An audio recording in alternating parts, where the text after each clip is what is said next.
Yo, the question is, am I ready to go live? You goddamn right I'm ready to go live, shawty. It's just how it is. Is that my phone? As soon as I get to doing the shit go to popping off, going off. Welcome everybody to the Simp Police Academy. And if you're watching it, you're a part of the Simp Police Association. I appreciate you. I hope that you'll like, subscribe, and share. Tell a motherfucker. You got what I'm saying? Share. Tell a motherfucker that it's popping off, man. You know what I'm saying? It was early today, man. Uh, I can't get it popping the way I wanted to. Got Diego, my dog in the building. Unitas. One, my dog, my boy don't change the time 3 times. Get your ass up. Hey, man. Hey, man. Man, let me tell you something, Sean. I had some Taco Bell and some motherfucking treacherous chicken, man. It did not do me well, y'all. So I'm getting it set up, putting out all my shares. You know what I'm saying? For people to let everybody know that it's going down. Basement. Straight up. Let me bring this stuff up, get it going. It take me a little minute or two, so get it popping. Get it going. Oops. No replay. So let's see. Let's turn that down. All right, you know what I'm saying? We're getting it together. Getting it together. So, yeah, man, I got a real interesting show today, man. You know what I'm saying? So, I'll wait for a few people to come in, you know what I'm saying? Come in, say what you gotta say, do what you gotta do. Go get you some water. I got me some lime water. I just hooked up. I got me some grapes right here. Now,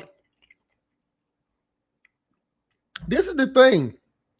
I wanted to do the show tomorrow because I know on Saturday, everybody be out doing their thing, and I understand people watch it on the playback, but I like to interact with y'all niggas, man. You know what I'm saying? I really do.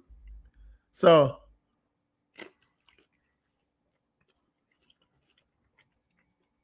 I got some grapes. I got some kiwi. And I got bitches calling me up right now. So this is where it at, man. This is where we are at.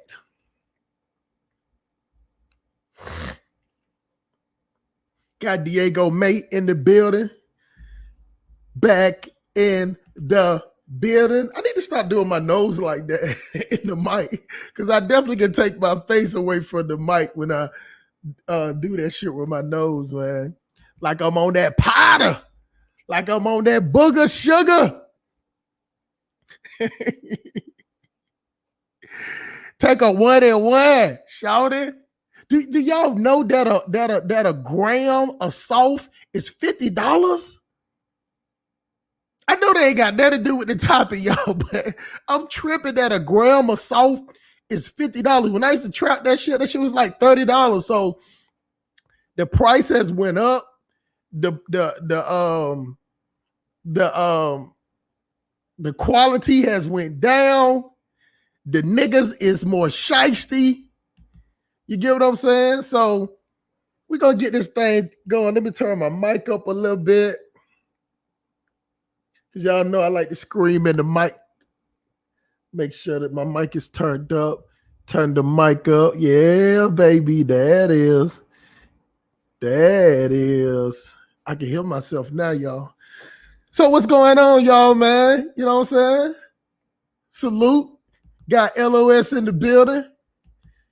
Diego Mate says it's gonna be a good one. Of course, it's gonna be a good one, man. I got a little video to show from my extra sexy boo from Johannesburg. I asked her, did she want me to put a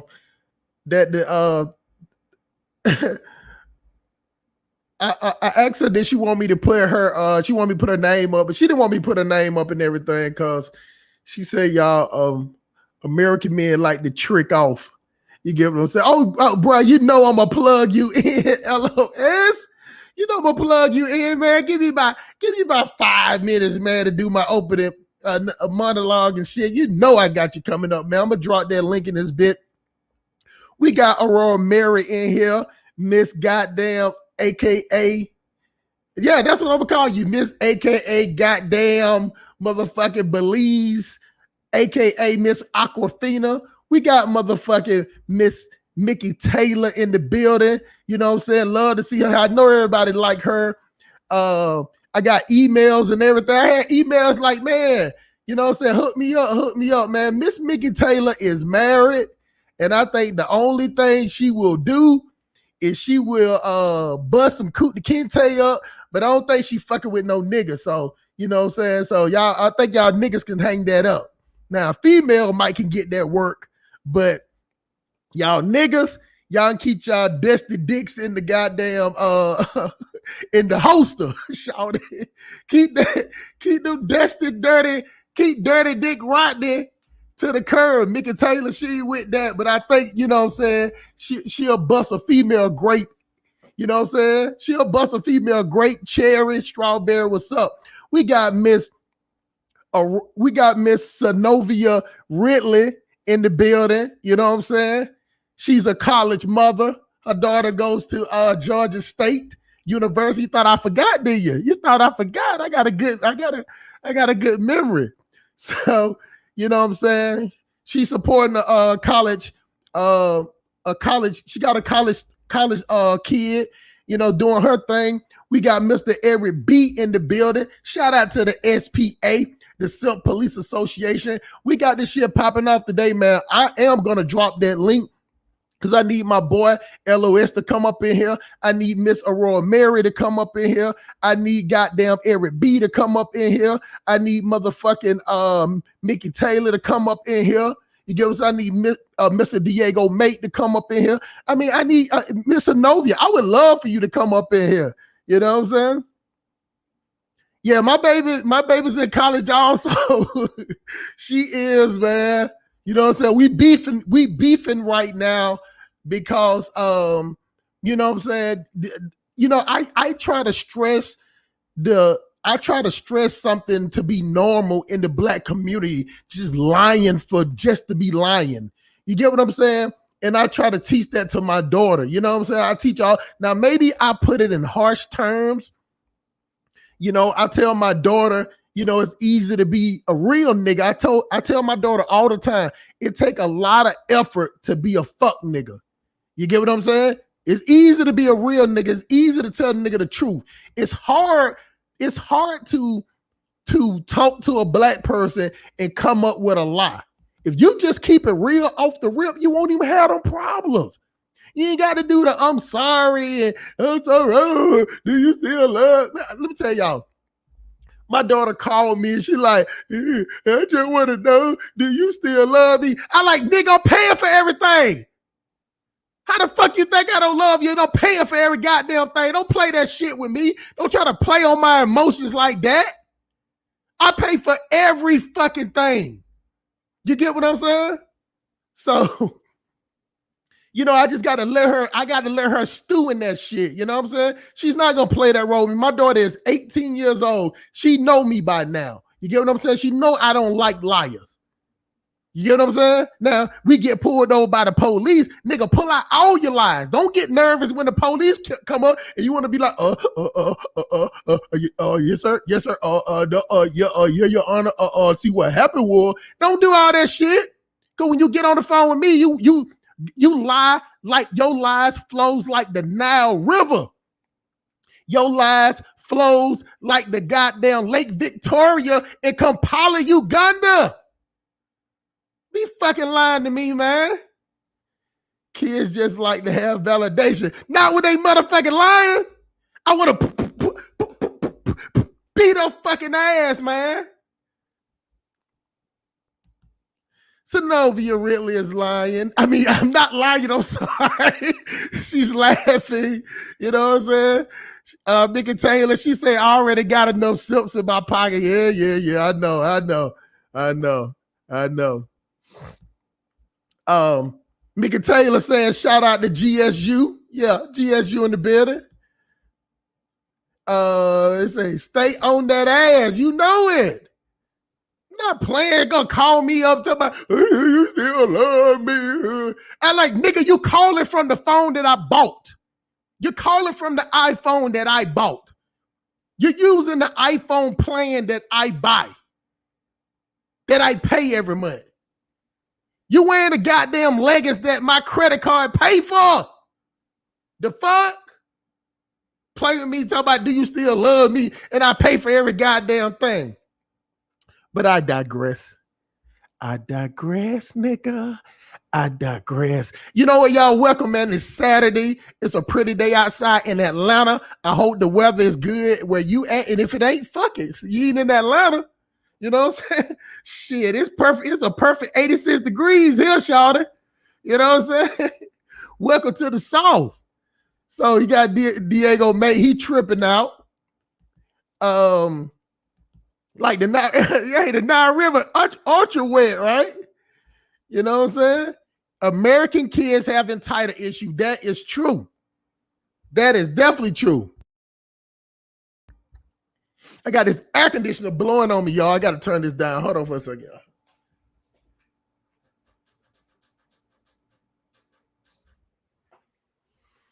It's making me seem like I got them snouted 3 grams of that purr. That Colombian, Peruvian purr. Hold on, y'all. I got to blow it down. So straight up.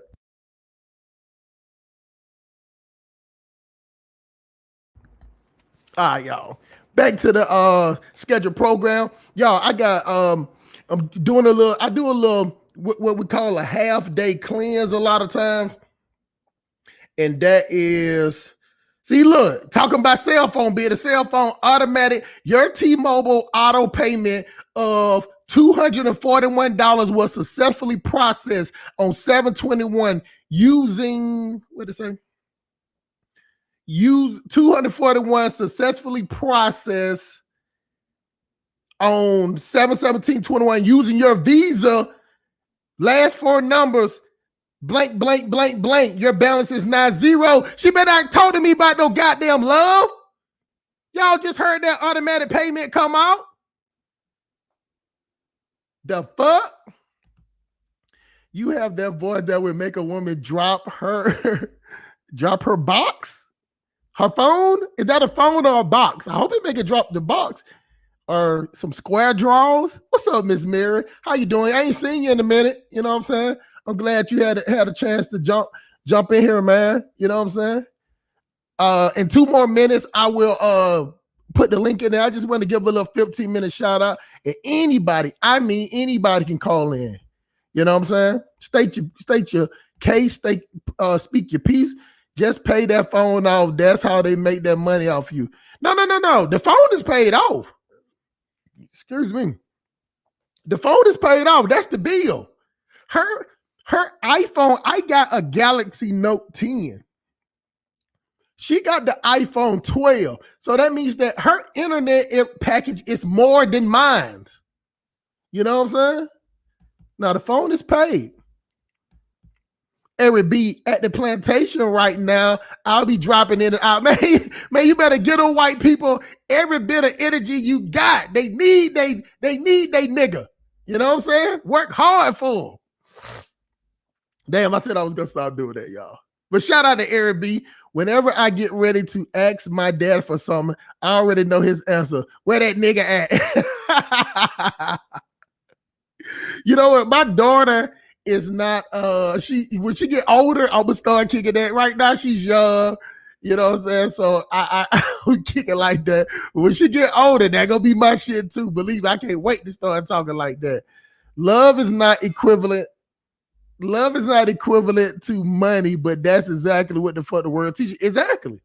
You know what I'm saying? It doesn't, but we can't. You can't change the fact that it is what it is, and we are in this. We're going down this journey. You know what I'm saying? We got we buy our kids way more than we spend on us. Oh yeah. I tell my kids all the time, I'm jealous. I'm jealous that, or I'm envious that I'm your dad. You get what I'm saying? Because I ain't never, my dad don't never about shit. That's underwear hustle smart. I didn't want to say the word underwear. Girl, you say, instead of saying underwear, say sexy ass panties, a sexy ass undergarments. You know, you can say whatever you want to say on here, Miss Aurora Mary. Now, I am going to drop the link in here, man. You know what I'm saying? Anybody that want to come on, y'all come on. I'm doing my little rant today, my little rant. We're going to get to this topic because we really need to talk about it, because I got a chick that I'll be raw dogging in South Africa. So she come here that she stays right there by it. And she's in the thick of it. She sent me a video. And hopefully it's not one of those explicit videos. Hope I got the right one. Believe me, if it's the wrong one, I'm gonna have to take it down.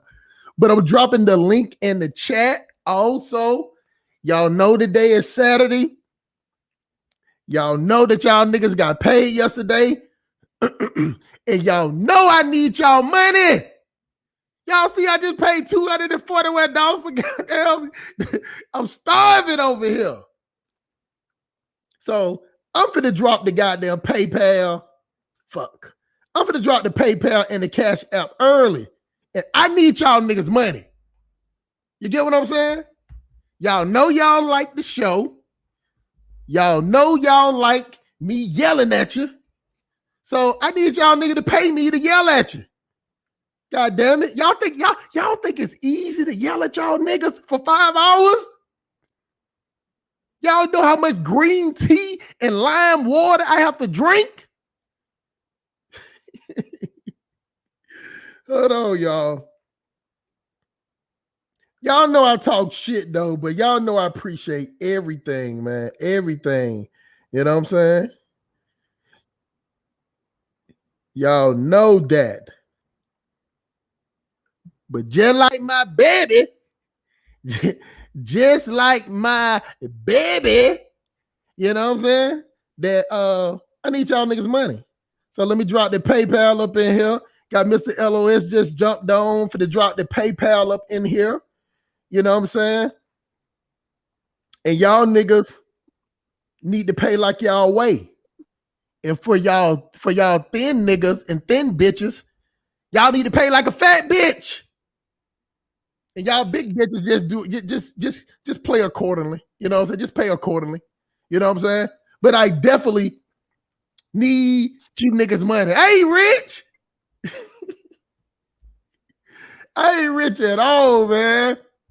I'm gonna read a couple of these, man. Me can say down 27. This United's one. I used to think that you were joking about being doomed. I looked up the numbers, and bro, we are fucked. By the numbers, we are doomed. You are right. United's one. That's the thing. See, people always, you got those detractors that talk like that, but we're fucking doomed by the numbers.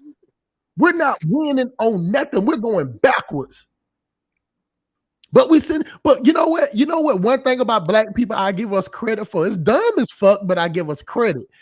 We're like the goddamn the orchestra that's on the bridge Titanic sinking, but we still playing the goddamn violin and dancing while the ship is shaking like it ain't going, like we don't feel the water up to our nuts.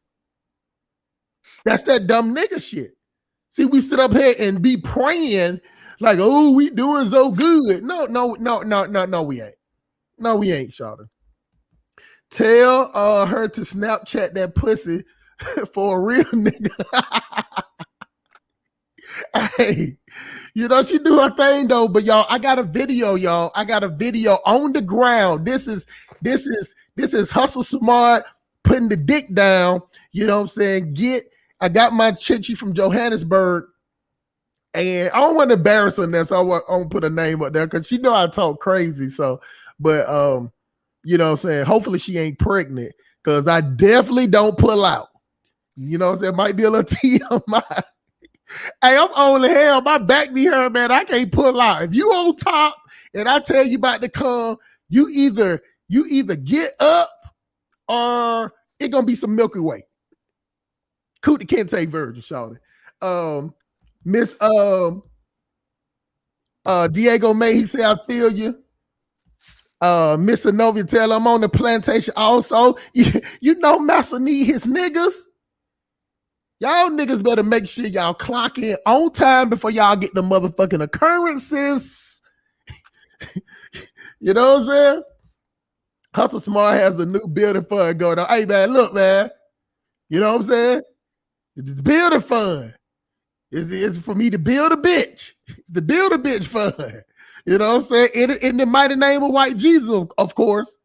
You know, I'm cutting my grown kids off ASAP, just buying their kids stuff. You know what? I'm telling you, Miss Mickey Taylor, I'm telling you that even your kids will be envious of the kids. Cause one thing about niggas love getting free money just because they know you. See, if anything, the simple, at least I work for y'all niggas. You get what I'm saying? I'm putting in work 4-5 hours, man. You know what I'm saying? But we're gonna get to this South African uprising, or is it just another nigga? Another reason for niggas? Because I can't put the niggas in the thing, but you see, y'all just see how that it just wanted to come out because I wanted to put that in the title, but you know how YouTube won't let a nigga be great. And you know, so it's just another reason for a nigga to steal some shit. So I'm gonna read a couple. And she's Mr. Nova Ridley said, I'm rich already. Nah, I need y'all niggas money. Y'all see that motherfucking cash out and that goddamn matter of fact, if y'all ain't seen it before, there it is. There it is. That PayPal, bam. There it is. Mr. Nova said, you need to be paying me. Mr. Nova, you try to do something strange for a little piece of change? LOS, she try to do something strange for a little piece of change? Crazy, man. Hey, I'm in a good mood today, man. I got grapes. I got my little ginger wellness shot. You know what I'm saying? I took me I said I need to stop doing that. I needed to move my face from the goddamn mic. I got my little Presser Vision ARED2 vitamins in one. I took a water pill. So you know what I'm saying? So my ankles can go down eating that salt. Miss Novia, let's see, South Africa, Ghana, and Uganda, the home of the big booty women. Let me tell y'all something, man. I like a big ass, but I'm telling you, if I had the choice of a big ass chick and a smaller frame, slim, thick, with a little bubble, I'm going for that, y'all. I know that shit look good in leggings and jeans and all that shit and dresses and sundresses, but I can't be wrestling with all that girth. Hey, man, it take a lot of money to feed those women. Tell you that, so they can keep that, you know, that bubble the way it is and shit, you know, and they take a lot of shits.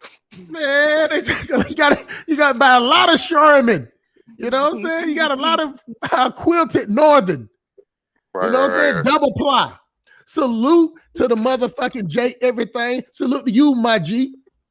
You know what I'm saying? I don't know if you're older than me, but you know, appreciate it. Mickey Taylor, this is the real church. Of course, and the building fund is up.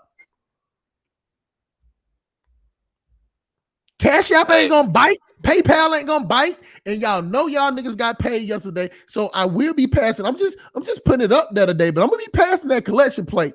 We're gonna have a little goddamn hustle smart, build a bitch, prostitution, liquor store, 7 grams of what he got, cookies and cream, kush going on today sale. That's what we having today. We're gonna have a goddamn fundraiser. can I You know say what I'm something saying? real quick? Yeah, of course you can, my brother. All right. I'm kind of tired, man. I'm making some plans and whatnot, man. You But I want to tired or you say, tired? Which one? You tired or you tired? I'm both, man. God But damn.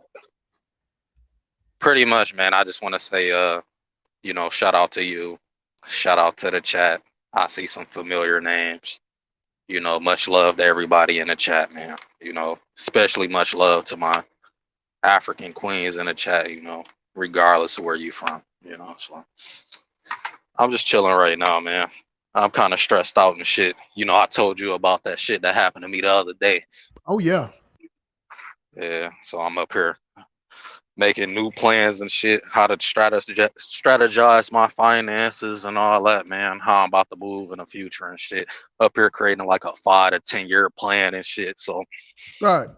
So you remember I yeah, told you that's what you remember when we were first talking, and I told you that's what I have. I said I have a realistic 10-year plan, but the 5-year plan is like to get you to that hump. So you got to have it. You know what I'm saying? See, when you young and everything is going good for you, everything bouncing off the wall. But when you got adversity, especially financial adversity, that shit will change your whole outlook. Dog, that shit will drain you, dog. man, nigga, you don't know the half, dog. That nigga ruined my fucking life, dog. I ain't gonna That lie ain't to funny. you. I was all the way up, like all the way up, man. And that nigga ran into that fucking ditch. This nigga fucked up all my finances, bro. Fucked up all my plans and shit, man. So I gotta re-strategize. But I'm a man. You know, I chuck it up to the game, take it as a loss and shit. I ain't about to panic and cry like a bitch and shit. I just gotta man up and deal with the fuck I gotta deal with. So that's what I'm doing. That's what I'm doing. Now, you know what, y'all? This is the thing.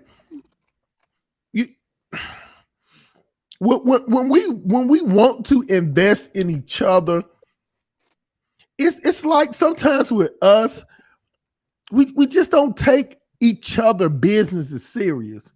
You get what I'm saying? Like Right. it's just like when we have each other, when we're working at each other's businesses, it seems like we get a little more lazy.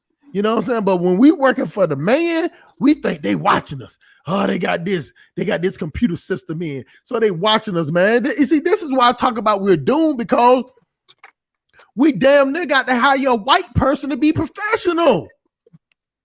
Man, I don't wanna say that, man. Usually, man, the way I was running my shit, man, I had a black look. I don't trust black men, but I trust black women. Regardless of, you know, take the the attitudes and all that bullshit to the side. When a black woman really loves you, you know, they're really loyal to you and shit, man. And that's who I had running all my finances and shit, man. And she was a solid individual, but I was paying her, man, and you know, shit just fell apart, man. I always tried to be that one black man, man. Because I understand, the state of black men and shit, Take and your I know a time, lot of our take your time and speak your piece, brother. You take all right, the time you need, brother. right. I know a lot of our women, our conscious women at least, man. You know, they know we conquer, man. We could just be straight up, man. They know we conquered and shit, man. They get their jobs from white people and shit. They go to their schools and shit, man. And I took pride in like, running my own enterprise and shit. Like, man, I'm gonna get bigger and I'm gonna keep employing black women and shit like that. But a nigga gotta start over and shit, man. Now I'm part of the fucking system again, working for the man and shit. So gotta build it back up again and shit. just gotta. But now I gotta, do shit different. So, it is what it is. But that's it. That's all I got to say, dog. No, man, like I'm telling you that, what you are saying, even though we're gonna speak on the South African thing today, what you're speaking on just some dusty behavior when it comes to black people, man. You know what I'm saying? Like this is the thing. Now, I ain't finna invest in nobody black, but I'll use my money to, excuse me, to purchase stuff for black people. Empower them and shit. See, this is the thing, LOS. I'm just trying to tell you, dog, that I ain't met another hustler like me. You get what I'm saying? Like, just dedicated to goddamn getting this work, building this unity, and build. You know what I'm saying? When I talk to black people, I look and see, do they have those three qualities? You know what I'm saying? Right. Supporting each other. You know what I'm saying? Working with each other, and proud to work for each other. You get what I'm saying? See, if they don't have no qualities like that, I never would invest any money in them. And I'm the only nigga that I know that actually do things like that. Right. Every nigga that I know somewhere, they'll get the falling off excuse. See, I don't have no excuses. I'm a Scorpio, shawty. October the 26th. I don't give excuses and I don't accept excuses. You know what? I tell this to my daughter all the time. Don't apologize for something that you meant to do. Right. Now, don't talk about you thought about it and it was wrong, but at the time, did you slip? Did you trip? Was it an earthquake? Did you fall down from an earthquake? Nigga, if you meant to do it, don't apologize to me later because I'm not going to accept it, shawty. I love you to death, but I'm not going to accept your apology because when you meant to do it, you did it with your titties up. You did it with your sports bra up. You did it with your chest up. That just go for any black people also. So I'm going to read a couple of these things, man, and we're going to get into the topic, man. You know what I'm saying? Oh, y'all, with the Cash App and the PayPal, Miss Mickey Taylor, you don't have to re-put it in there. If it's in blue, which I think it is, I think my Cash App is blue. All you got to do is click the link, and it'll automatically take you to the Cash App. If you, the PayPal, you click on the link, it'll automatically take you to the Cash App. Hence, call a link. So I'm gonna read a couple of more of these things. Mr.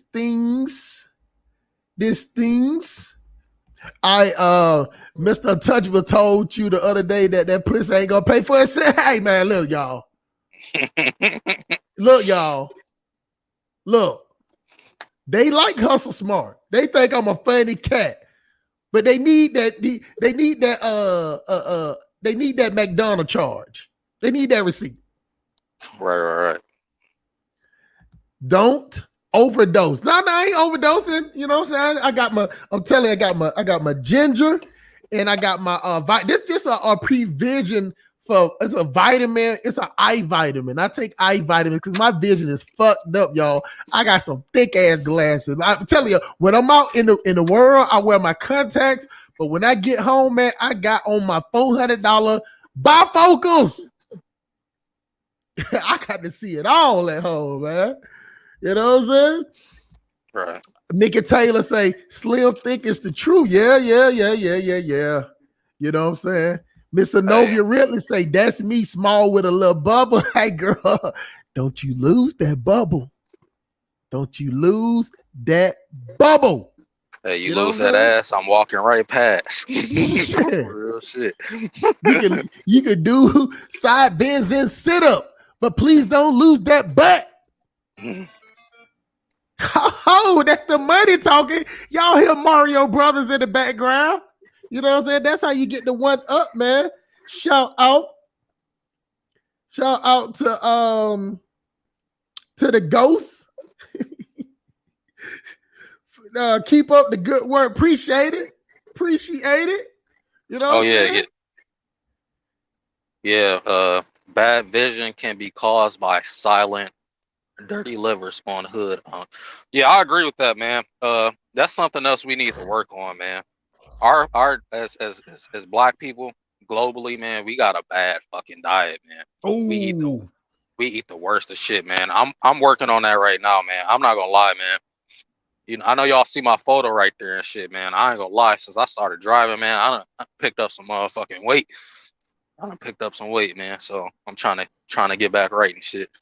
yeah, You know, when you I gonna pick up that dead weight. See, I just got a system now that like through the day, like my first 2 meals are vegetables and fruit. So look, I'm telling y'all what I got right in front of me. I got a bottle of hold on. I got a how many ounces is this? They just 24 ounce. Got a 24 ounce of Heineken. I know I started that all fucked up, y'all, but I'm telling you, I'm not gonna drink this now. This for later on. So 24 ounce of Heineken, but I got some bananas. I mhm. have some green grapes. I got some sweet kiwi fruit. I got some strawberries. I got 2 cantaloupes, and I have some blueberries. Blueberries good for milk for your memory. And I have these shots. These I got ginger shots. I got some turmeric shots, and I have some mackerel. And I love mackerel fish, y'all. So that's what I'm eating right now. And I have what else I got? I got 3 gallons of alkaline water. And for the last 7 days, I'm on a 7 day stretch. I don't drink nothing but water, but I am gonna drink that beer when the game come on. I don't drink like that. I can drink a beer during the game. I don't like to get liquor and watch sports. It's just not good. And I got me some salad, and on my salad dressing, y'all. I'm telling you, as I got older, let me tell y'all something. I owe somebody some money. If this dude is out here, man, you hear my show, I owe you $100. Because I told that nigga I would never give up ranch dressing. And I don't even eat ranch dressing no more, y'all. I do the Newman's own classic oil and vinegar. Yeah, Yeah, baby. So I hey, got all of this right here. Oh, and I got me 3 limes right here. I got 3 limes. And what I do is I cut up the limes. I got like a little strainer thing. I strain it out and put it in my water. So I drink lime water. Appreciate the donation from Ghost. You know what I'm saying? That's one down. I need 10 more y'all niggas to kick in. Kick in. hey, but on a LOS always look at things in an economic way. We better. Cause that's the way white people look at us. They look at you as a commodity. Why you think they came over there to Africa to get us?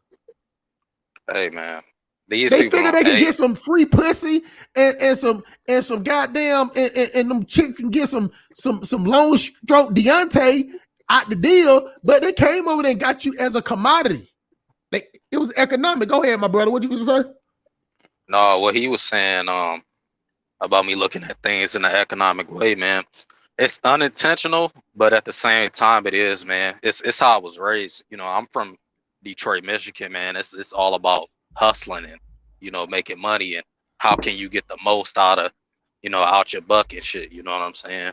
How to turn $1 in a thousand or shit. That's how I was raised, man. So I look at everything from a financial perspective, even if I don't want to. It's just been programmed. It's been indoctrinated into my DNA.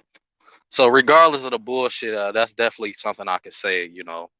Black America definitely ingrained me with that. For sure. And yeah, man, I'm thinking about. I'm working on. I'm thinking about going vegetarian, man. You know what I'm saying? Now I do it You know, half for the day. right. But I got a lot of family, man. They say they die from like cancer and strokes and diabetes and shit like that, man. They Mm. say it's generational, it's in our genetics, man. And I've been doing a lot of studying on you know what you put in your body, man. And the truth is, man, you are what you eat, man. You You put are. bullshit in your body, man. That's what you're gonna become. Like my mom right now, man. She was living all wrong and shit, man. Besides the it's no not surprising. My mom was a addict and shit. You know, doing crack and eating wrong and shit and all that, man. Now she going through it. She always in the hospital and shit, man. And I told her, man, I was like, man, you are what you put in your body, man. And the thing is, you can't be surprised about all these issues that you having, man.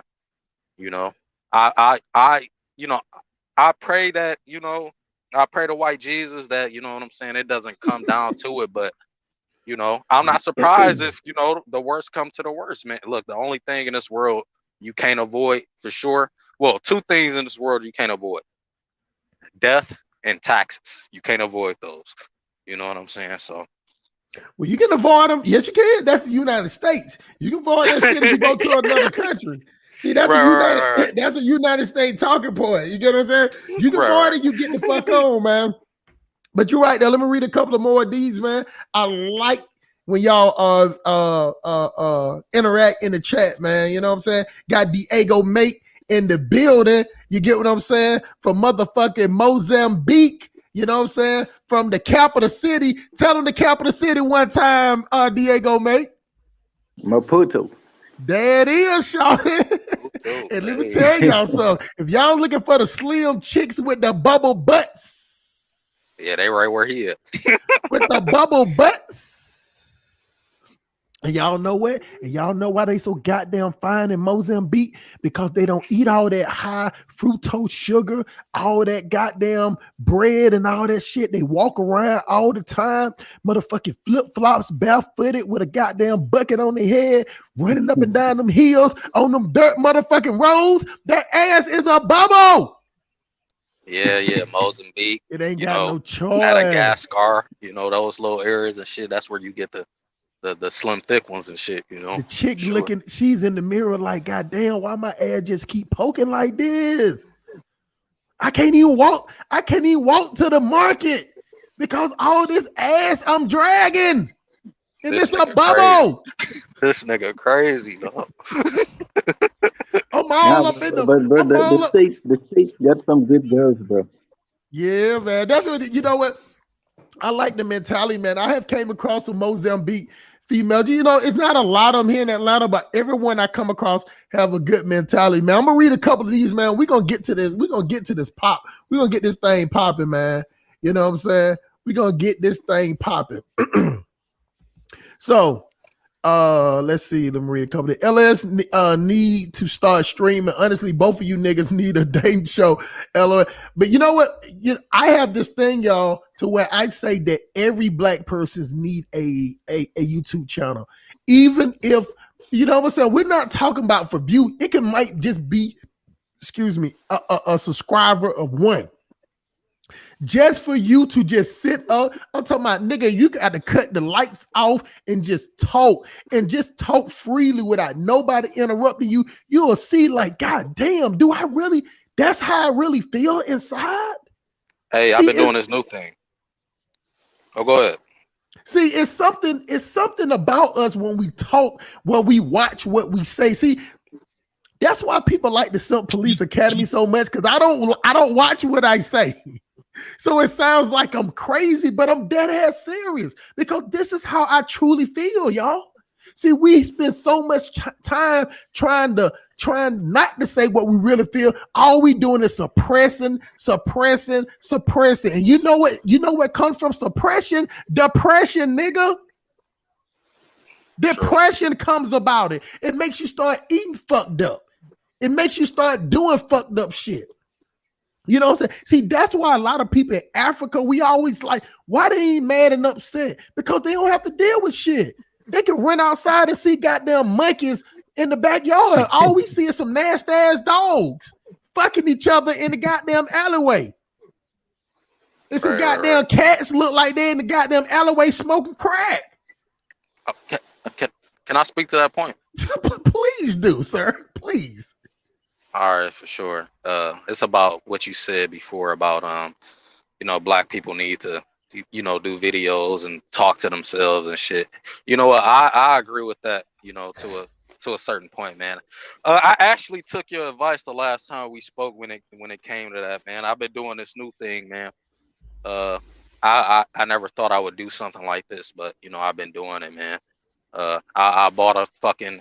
I'm not the type. you know what I'm saying, to get on camera and shit. You know, I'm not heavy on a little social media shit, record myself and all that.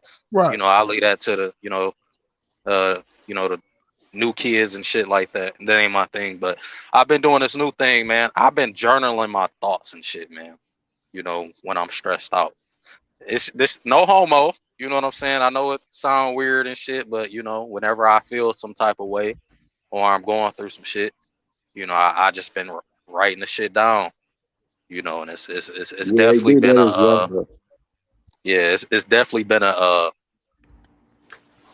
it's definitely relieved me, you know, mentally and shit, man. I've been feeling a lot better, man, because I got a huge uh I got personality issues, man, and I got an anger problem, you know, and it's definitely helped me, you know, mentally, you know, and it's definitely resulted in how I look physically when people see me and shit, man. Cause I'm kind of like you, hustle smart, man. I got that persona, like, you know what I'm saying. If you fuck with me, it's gonna go down, like, you know what I'm saying.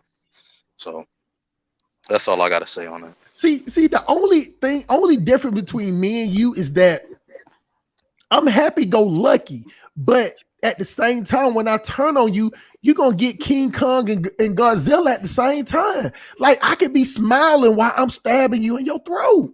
You get what I'm saying? Like I don't get mad. I just feel like I'm gonna handle business. It's not even personal. Like I will sit up there and kill you and sit up there and go eat me a sub sandwich.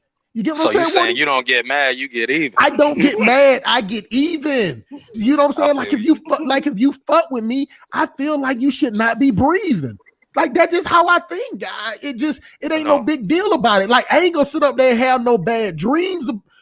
I'm not gonna have no bad dreams about it. I ain't gonna have no afterthought. It ain't gonna be no aftertaste. It's gonna be me doing your ass, and that's it. I mean, like I can kill somebody and then goddamn date their sister the next day and be like, damn, what happened to your brother? I right, don't know. right. And, Like, I oh, go don't ahead. hate everybody. Like, you know how black people, they can get into it with you and they hate your girlfriend. They hate everybody that know you. I'm not like that. I only get at the person. Now, don't get me wrong. Now, if I try to get at you and they get in the way, then they can get it. But if everything goes smooth and I'm able to cut your throat or blow your brains out in the name of white Jesus, of course, you know what I'm saying? Everything's smooth. You know what I'm saying? I even bring potato salad to the cookout. Straight You up. crazy, man. So Crazy. let me read a couple of more of these, and we finna get into a topic. They were saying, thank you for sharing, Miss Sonovia Ridley, with the nice little bubble butt. She said, thank you, King, for calling. You know what I'm saying, coming in. We got I so wish we could drop pictures on the chat. Oh, yes, I would. Especially when they're coming from a chick. We don't need no goddamn dick pics, pause. You know what I'm saying? Y'all can do that in the private chat. It'll be greater later. LOS. Yeah. But see, the thing about it is that we have to get out our own way sometimes. And a lot of black people, we don't know we're in our own way. You know what I'm saying? So Right. that's a thing. Let me hit you up behind closed door, LOS. I'm on the I'm in the OAP Telegram. Good. Good stuff. Where's that at? Unitas one said that. Unitas one said that. Yeah. Hit my line, brother. For sure. So let me read a few more of these facts. I've been saying this. Black folks will run above the ocean for white folks, but won't swim for black people. Yeah, that was a good one, Diego, mate. We just read your comment. That was a good one. Yep, a lot of black women are goddess. Yeah, there's a few of y'all out there. Hey, but now you know exactly how to build it back up. Yeah, but see, it's fucked up that you got the fall. Your own people make you fall to build back up to make you don't fuck with them. Because all you're doing, if he build it back up, all you do is make him not want to fuck with us. Because how many opportunities you gonna give your people? How many times, Diego, are you gonna give your next door neighbor to do you wrong before you stop fucking with him, Diego? How many times? One or two. Exactly. But let it be a lot of money. Let it be $1,000 American. You'll be ready to goddamn go get the machete. Nah, he ain't even gonna have a chance to get there, man. And see, that's what I'm saying. See, that's what I'm saying. You know what I'm saying? And see, black people over here, they'll do something by mistake. They'll sit up here, I'm telling y'all, my truck is $106,000. I don't even let people get behind the seat. My kids, they be like, Dad, let me sit in the front seat. I'm like, if you want to die, you sit your ass in that passenger seat. Because that's all you is a motherfucking passenger. The person that pays for this truck sit in the front seat. The person that paid you for your PlayStation and your PlayStation 5 and your network, the one who buy all your games and buy all your laptops and all your little ugly ass shoes and pay for your little ugly ass haircuts, that's who gonna sit behind the goddamn driver's seat. I don't even play like that. Because I don't need the last thing I want to hear when it comes to my money, Diego, is I'm sorry. How can I put it? Listen, go ahead, my brother. There's something that's fucking us black folk, man. It's the pride, man, and I don't know what we are prideful about. It's the same thing as you managing a basketball team with 5 players. They're competing against each other to see who's the best. That team ain't going go far, man. So this is what's happening with us black folk. We're doomed, man. We're doomed. And when I say doomed, I only mean the majority. See, that's the difference between everybody saying I think we're all doomed. No, we're not all doomed. See, I go with the majority. If 85% of black people is doomed, we're doomed. See, I'm part of the 15%, shout out. I'm doing good. Bank of America love me. Lockheed Federal Credit Union love me. These bitches on the block selling that Kuta Kente for $30, $40, they love me. It's y'all other niggas that goddamn blowing all y'all money. It's y'all other niggas that giving all y'all money to corporations that don't even want you in there. Yeah, like Tommy Hilfiger and shit. You know, Gucci and boy, these niggas love Gucci. These niggas love Gucci.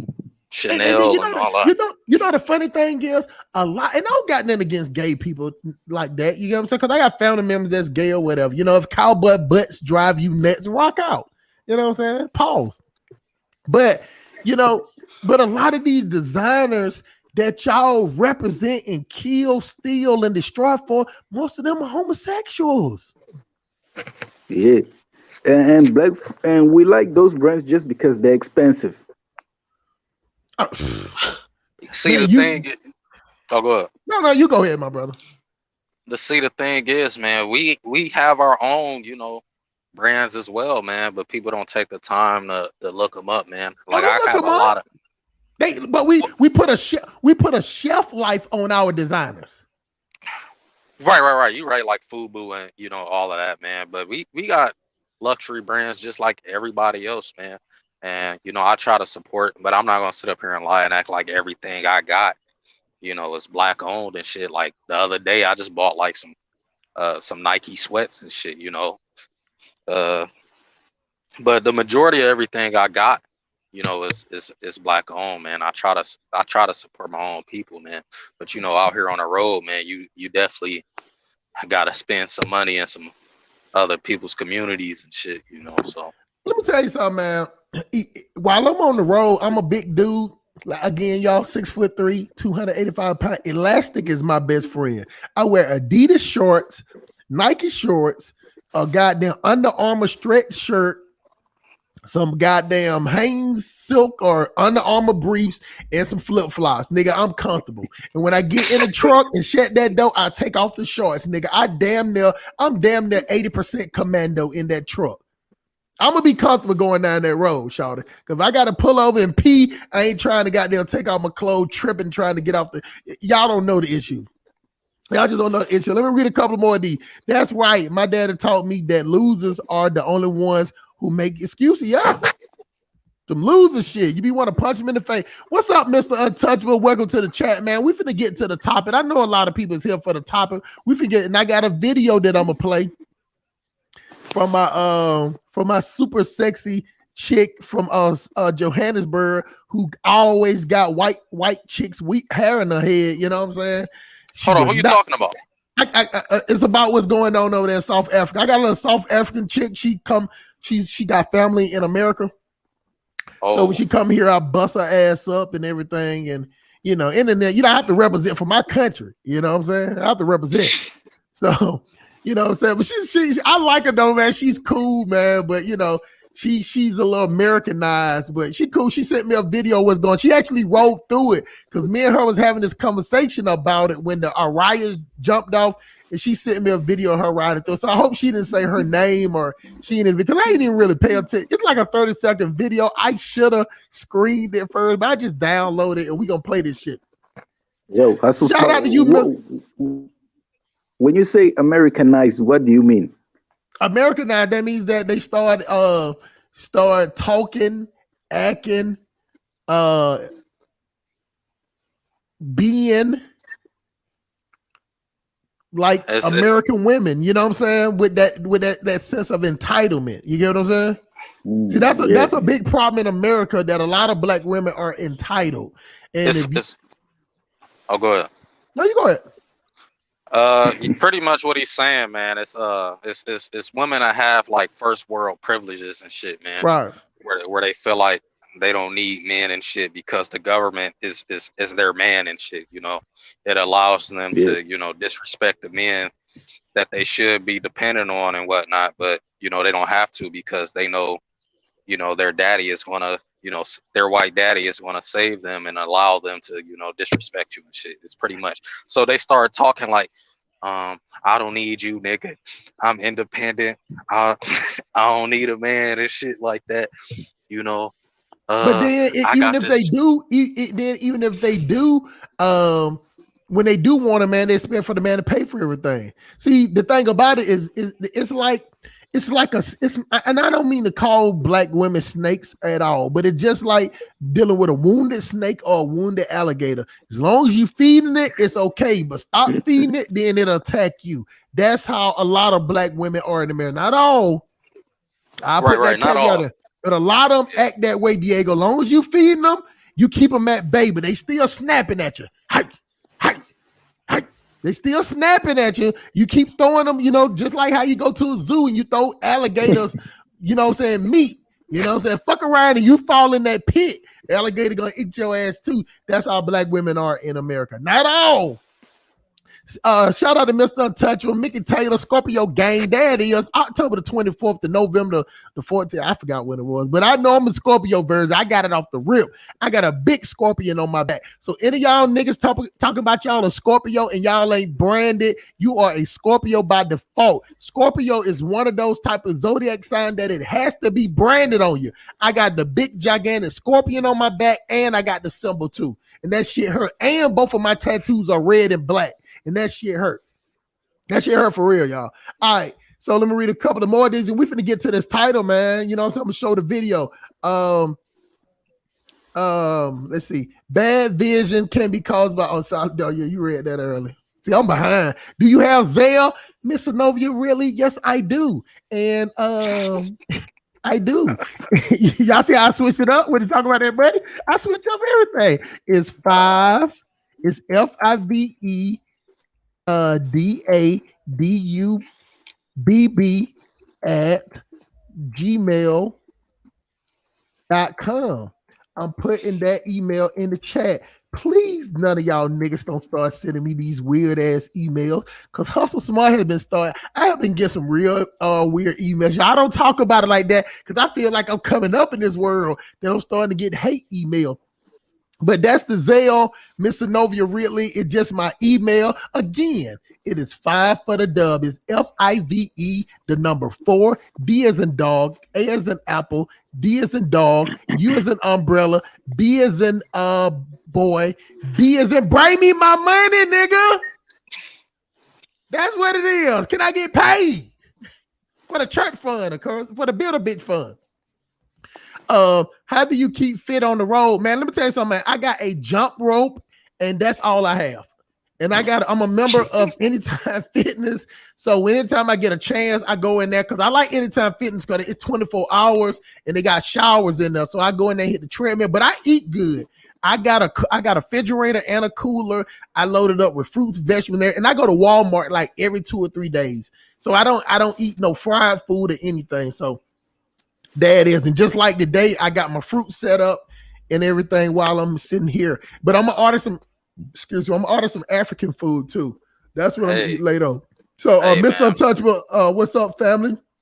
One love, family, and to the chat, Mr. XDMC in the building. We finna get this thing popping, man. I don't know. Let me tell y'all something. I apologize that it takes me an hour to get to the topic, but I like talking to my people. You get what I'm saying? I like interacting with my people. You get what I'm saying? And sometimes when you interact with your people, things flow organically and things need to be said. You get what I'm saying? And people, just because I have the topic and I have the show, other things come up and people got things on their mind or questions that need to be answered. You get what I'm saying?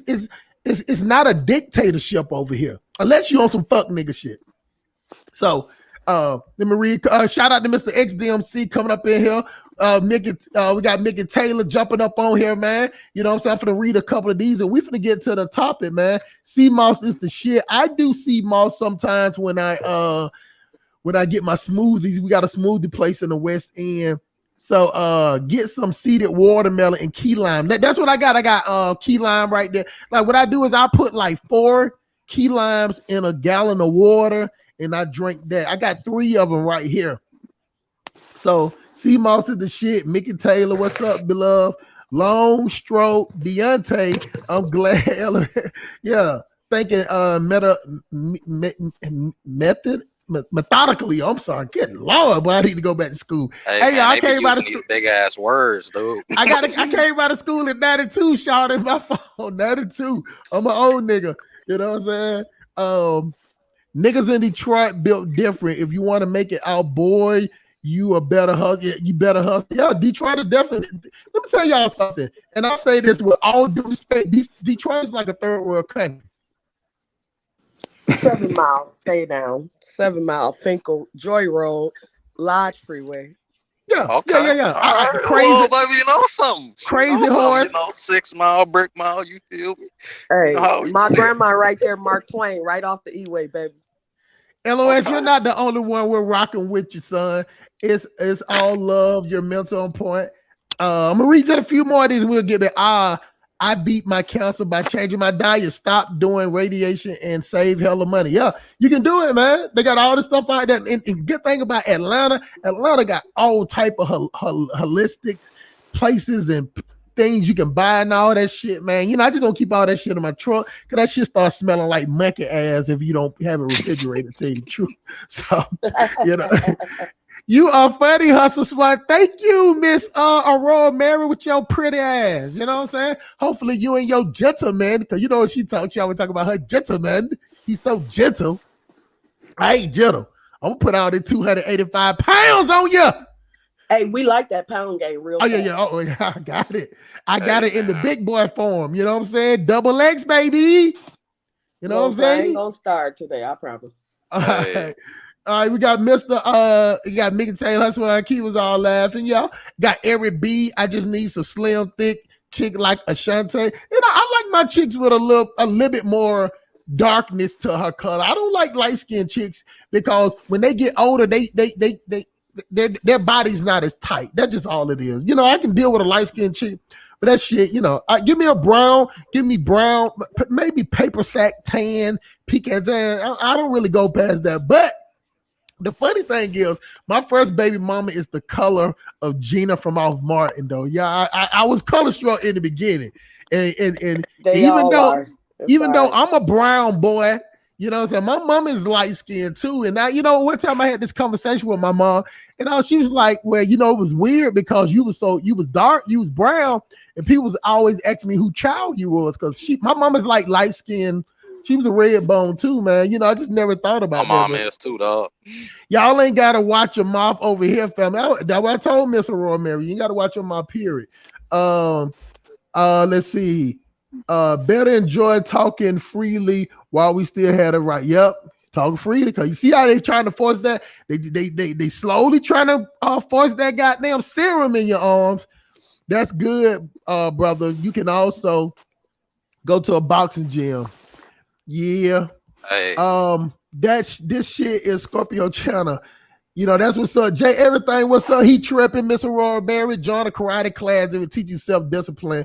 You know what I'm saying? Now, I'm old. My legs can't stretch like that. I've been on pull the hamstring and been on peed on myself. That ain't I think happening. you're talking to me when he Yeah, said I that. know, right? But see, we both drive trucks, so yeah, in the name of white Jesus, right?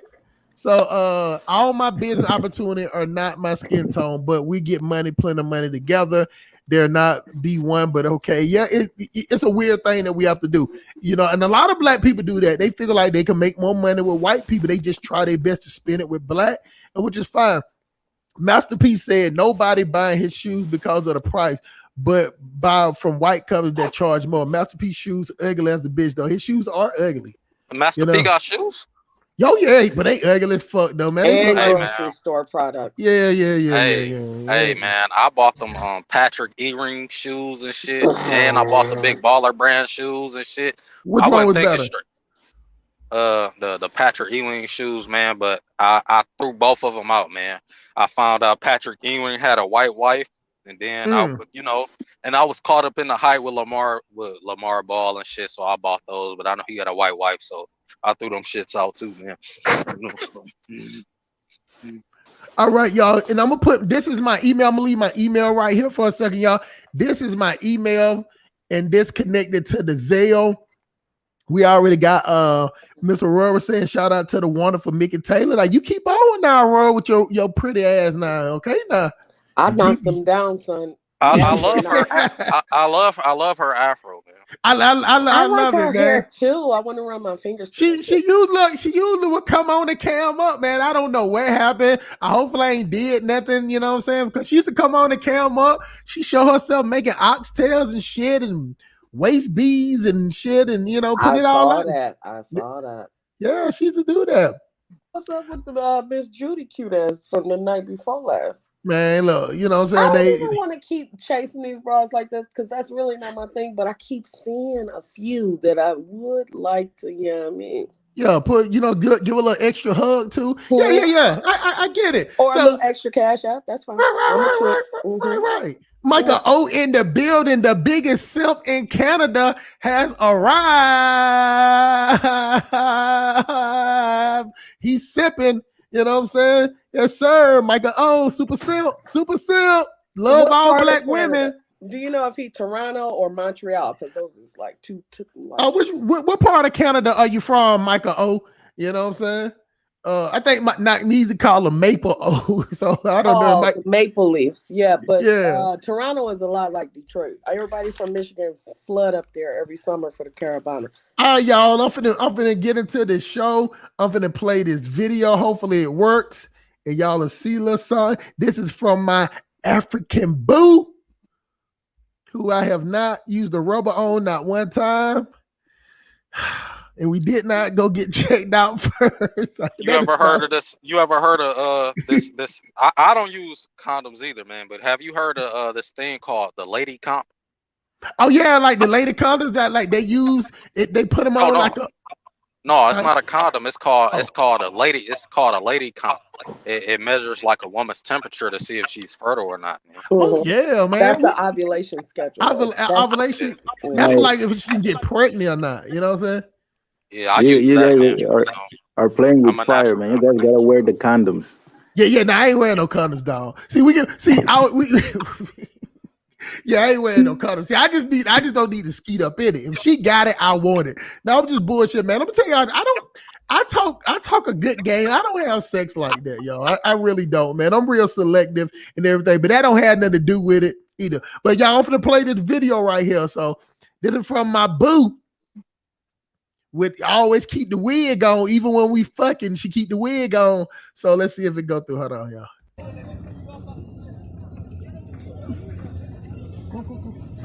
Yeah, they're doing right, lah. I don't care about lace front glue as long as she thick. Indians are burning the squatter camps. Jesus.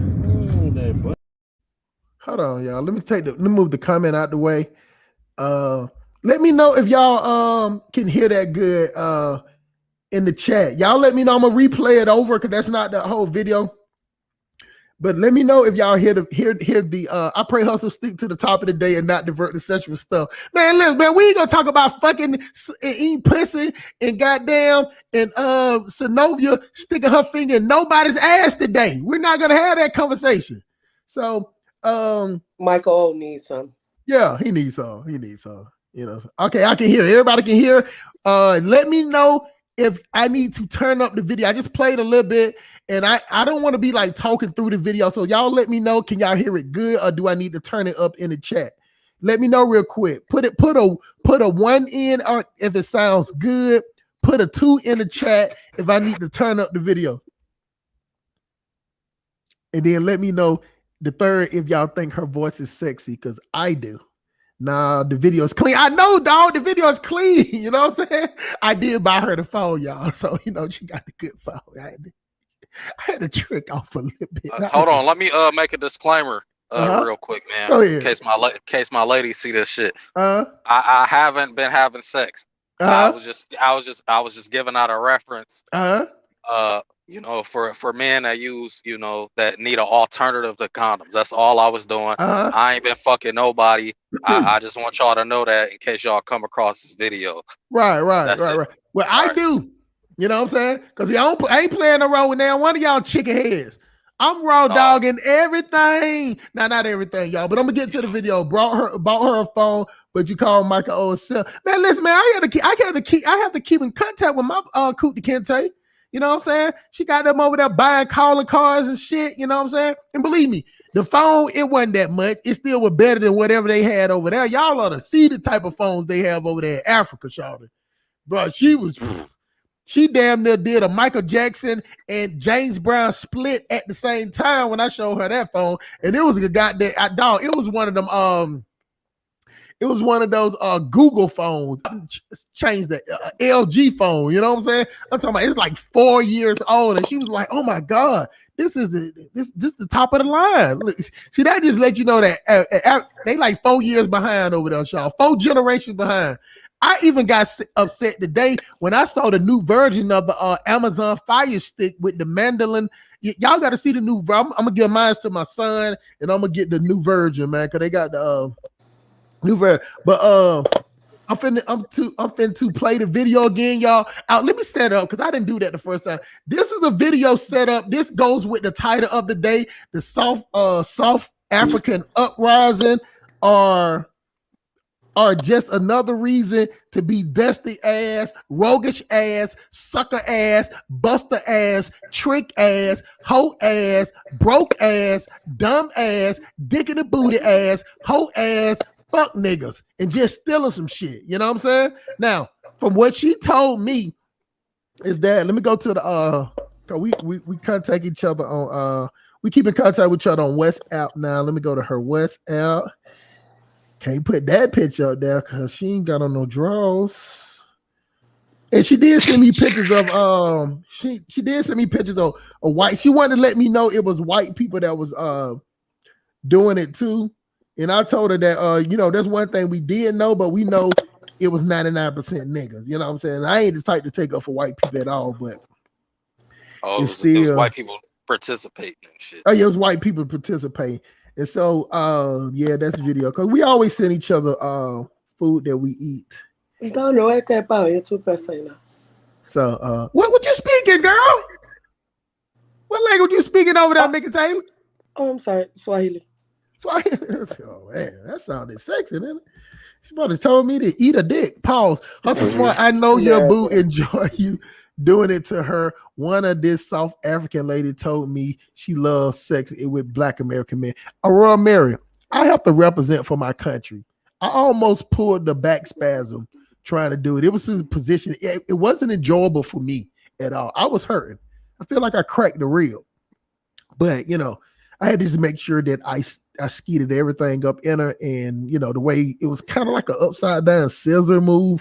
I was just too old for that. That's shit, my you know? shot. Did it work?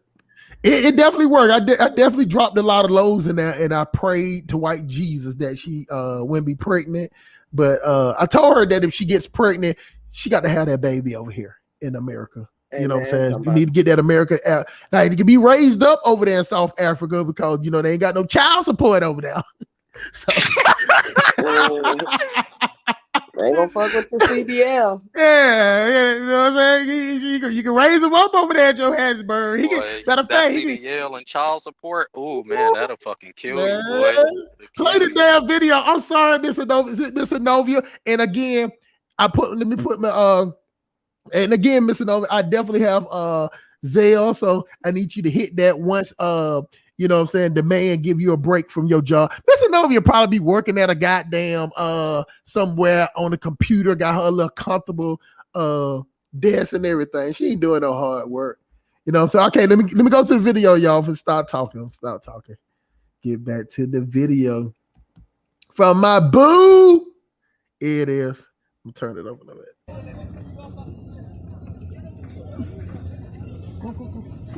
Yeah, they're doing rights lah. No lie, my uncle was in the Peace Corps. Indians are burning the squatter camps. And he messed with the Zulu girl it was Swaziland back then. But it's basically Pretoria or that. Wait here, let's just take care. As soon as apartheid ended. Hey, what is it? No, wait here on the side. I want to see what is happening. All right, y'all. That's, I mean, you know, they have that bootleg, you know, they have to pay to send video. I mean, it's amazing what they have to pay for over there in Africa. So she only can get the video Thursday. So I'm gonna play it one more time.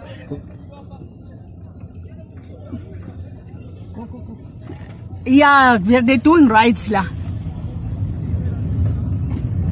Indians are burning the squatter camps. Jesus. Wait here, let's just take care. Oh, wow.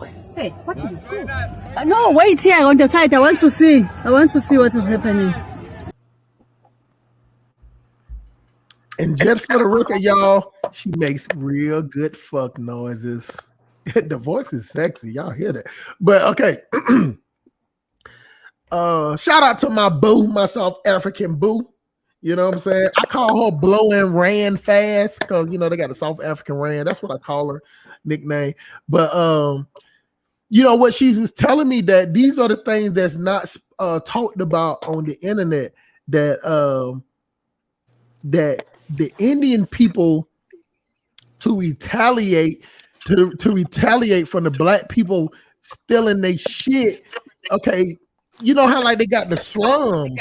The Indian people went over to the slums and started burning it down. Yeah, see, the white folk was looting us too. Everybody was doing dumb stuff right there. Yeah, she sent me the pictures of that. She made sure she sent me the pictures, but it's still 99% niggas. It was some white people out there, but still it was 99% niggas. See, the 1%, the 1 to 5% white people don't negate the 90 to 95%. It's just like if somebody coming in breaking the cars in your neighborhood, but it's 100 black people breaking in cars, but you see 5 white people. I guarantee you're not gonna say nothing about the 5 white people. It's the 100 black people that's doing the most damage. And so it is what it is. Now, the thing that to talk about is that it's repercussions, because what they found out about what she was telling me is that that they started to sell the products from the slums. You know what I'm saying? So the Indian people found out that they were selling these. Then we got some feedback from somebody. She got some feedback from somebody. Everybody mute their mic real quick. Let's see. Okay, everybody mute their mic. Y'all can just come on and talk whenever you want to, but mute it for a second. Okay, everybody mute it. So they found out, the Indian people found out that just imagine you come into your, let me set it up right. Imagine you come to your business and you know everything been stolen or whatever, and you go right by the slums and you see your product sent out there and people are selling it. You get what I'm saying? So that's basically what happened.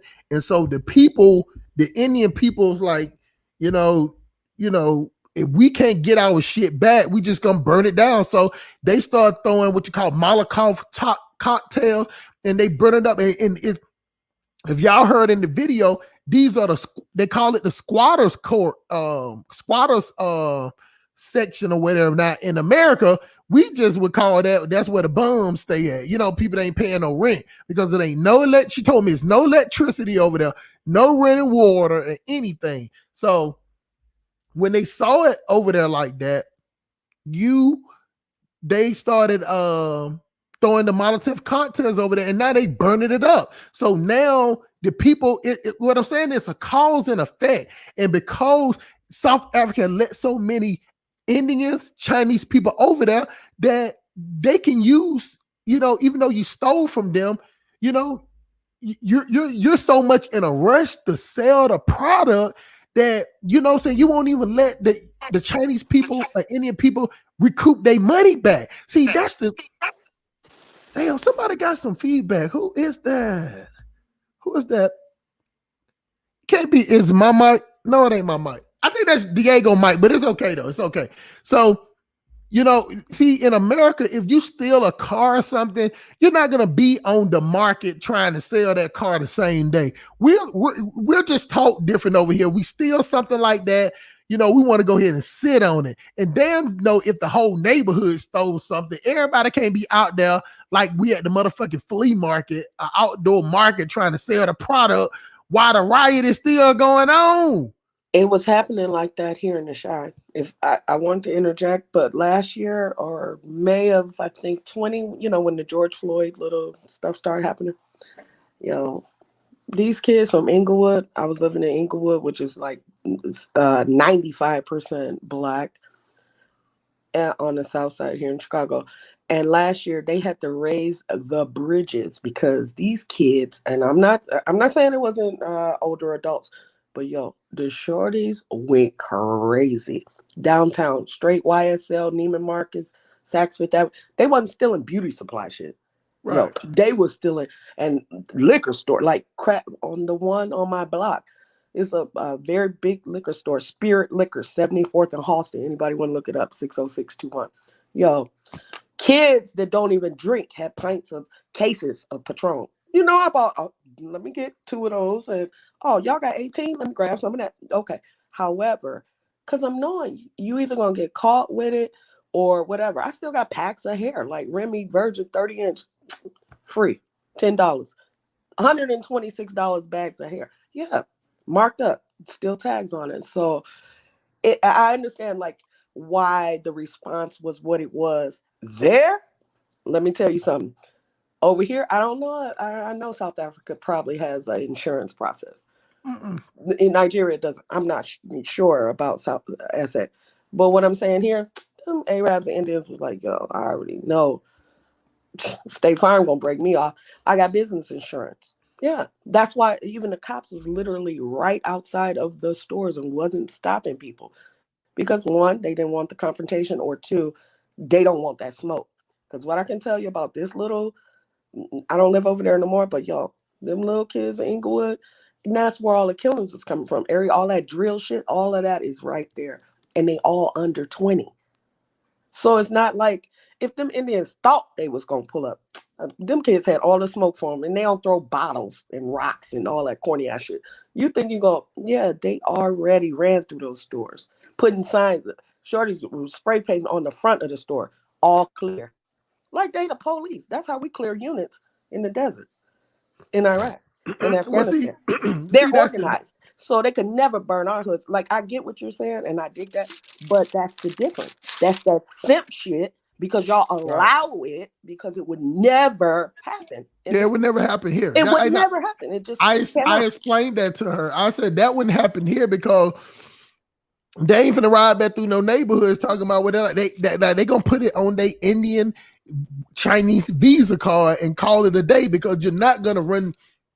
Once it make it back to the hood, it's the hood. Over. You know what I'm saying? But when you're in South Africa and you depend on white people and Chinese people for everything, you get what I'm saying? Like, that's what I was trying Even to. prior to them coming, they depended on the Germans and the Dutch. Look at Stephen Biko, 1984. I did a project on it when I was in the 9th grade. Or fucking before Mandela. Mandela came out of the joint, wasn't even the same. I mean, obviously nobody should be after that many years, but like he ain't How run many years did he do? I forgot. 26 years. 28 years on or 26 years on Thomas Island or Robbins Island, and then he had 2 years in the county. So about 28 years. That's a bit. That's a bit. MDOC will lay your ass down so fast your head is spin. You'll be up Lansing in a heartbeat. Yeah, What that's you got to say about take that? a lot out of a man. What you got to say about that, Diego? Now I was saying now the Indians are giving bread to the South Africans, man. You see, the Indians are providing them with bread, man. You see, this is the thing about the South African. It's like he goes and fights the Indian. Now the Indian is feeding him. Yeah. See, they have a vested interest. That's why. It's a power play, Diego. You get what I'm saying? Like you think white people want to give out food stamps to us in America? Like it's in America. You put them in a position to where they do it because, see, at the end of the day, in the black community, black people don't want to do the jobs that Indian people do. Let me tell you something about these convenience stores, gas stations in America. No black person want to sit up behind no goddamn bulletproof glass all damn day. You know what I'm saying? Chips, drinks. No, they don't want to do that. So, or unless they selling loose squares and pumping out of the gas station. That's it. Unless there's some type of hustle behind it. You know what I'm saying? Like they do this shit. Like they do it's the same thing with the Latino people. See, black people in America uppity, and that's why I made that video about uppity black people in America. You know what I'm saying? You'll catch an uppity black person, Diego, that don't have no money, that still won't take certain jobs. That still would be like, I'm not doing that job, because we have what you call a welfare state. So before they go out and do some shit that they think is demeaning, they'll just sit at home and wait for the first of the month, and then try to buy an ounce and try to sell half of that. They're gonna smoke up the rest. They ain't gonna have no profit. So they can start out with an ounce. They're gonna end up buying a half. They're gonna buy a quarter. Then they're gonna end up just smoking the 3.5, and then that's it. They'll wait till the next month. Boy, you confront them at QP and they ain't gonna bring your money back. They ain't even gonna bring your money back. You know what I'm saying? They're gonna start talking about white Jesus, or they gonna duck you. They're gonna call T-Mobile and get the phone number changed and everything. You know what I'm saying? So that's just how it is in the United States. But in South Africa, you know what I'm saying, this is what's happening. You know what I'm saying? Like it was an upright now. And see, I don't know if a lot of people know why that it happened. It happened because of the president, the old president. Zuma got arrested. Yeah, he got arrested. But why he got arrested? Well, he missed a court date. And now, believe me, I think that it's extreme the way they did it, because he missed a court date. You gave him 15 months. Like, that ain't, that ain't no reason to miss the court date. See, in America, if you miss a court date, they might put a warrant out for you, but they're not gonna keep you in no. You ain't finna get no Senate for missing court. They just gonna lock your ass up and then say, well, we ain't gonna let you out until you go to court. But you missing court cannot be the penalty. But you gotta know why this president is being arrested first, man. You see, I do. That's what I'm saying. I know the whole story. I know the whole story with the corruption and all that. But at the same time, you know what I'm saying, it's always this is what we say, Diego, in America. Gang members in the hood have no problem with the hood being fucked up. See, once you let a neighborhood be so fucked up for 5, 10, 20 years, the dysfunction is what people get used to doing. Then if you come in and be like, okay, y'all, we know y'all been fucked up for 10, 20 years. Now we want to clean it up. See, once you say you're going to clean it up, that means that you're finna come in there and crack down. And when they go to cracking down, Diego, the first people they go out for is black people. They don't go out to the white people area and like, we finna clean up the white neighborhoods. They don't do that. They always come to the black neighborhood. So even though he was corruption, what I'm trying to tell you, Diego, is that some black people thrive under corruption. You get it's just the way it is. You get what I'm saying? And when you come in and try to change that abruptly, you know what I'm saying, you're gonna have pushback. So all these people that been living up on and clearly is a lot of people. Once they saw that, you know, he had his people, his sons and everything, they put out to the market, everybody revolted. And it went from a peaceful demonstration, but then people was like, man, please, we can steal some shit. So it got to the point that everybody coming out there to steal because it ain't like America. I mean, please, they did it in America with all them damn cameras. South Africa don't have all the cameras like that. See, the problem with South Africa was that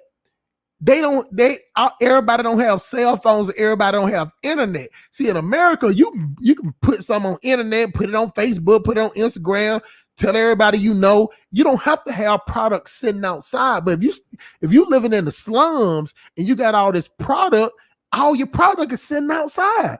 So this is what I'm just going by what she told me. She told me that you could ride by certain people's houses that they were standing outside selling this shit. Outside, just in the open, just riding down the street. Anybody pull up. So all selling what? The stuff that they were stealing. Oh, hey, I just came back. I just left. No, you good? Stoves, refrigerators, TVs, clothes.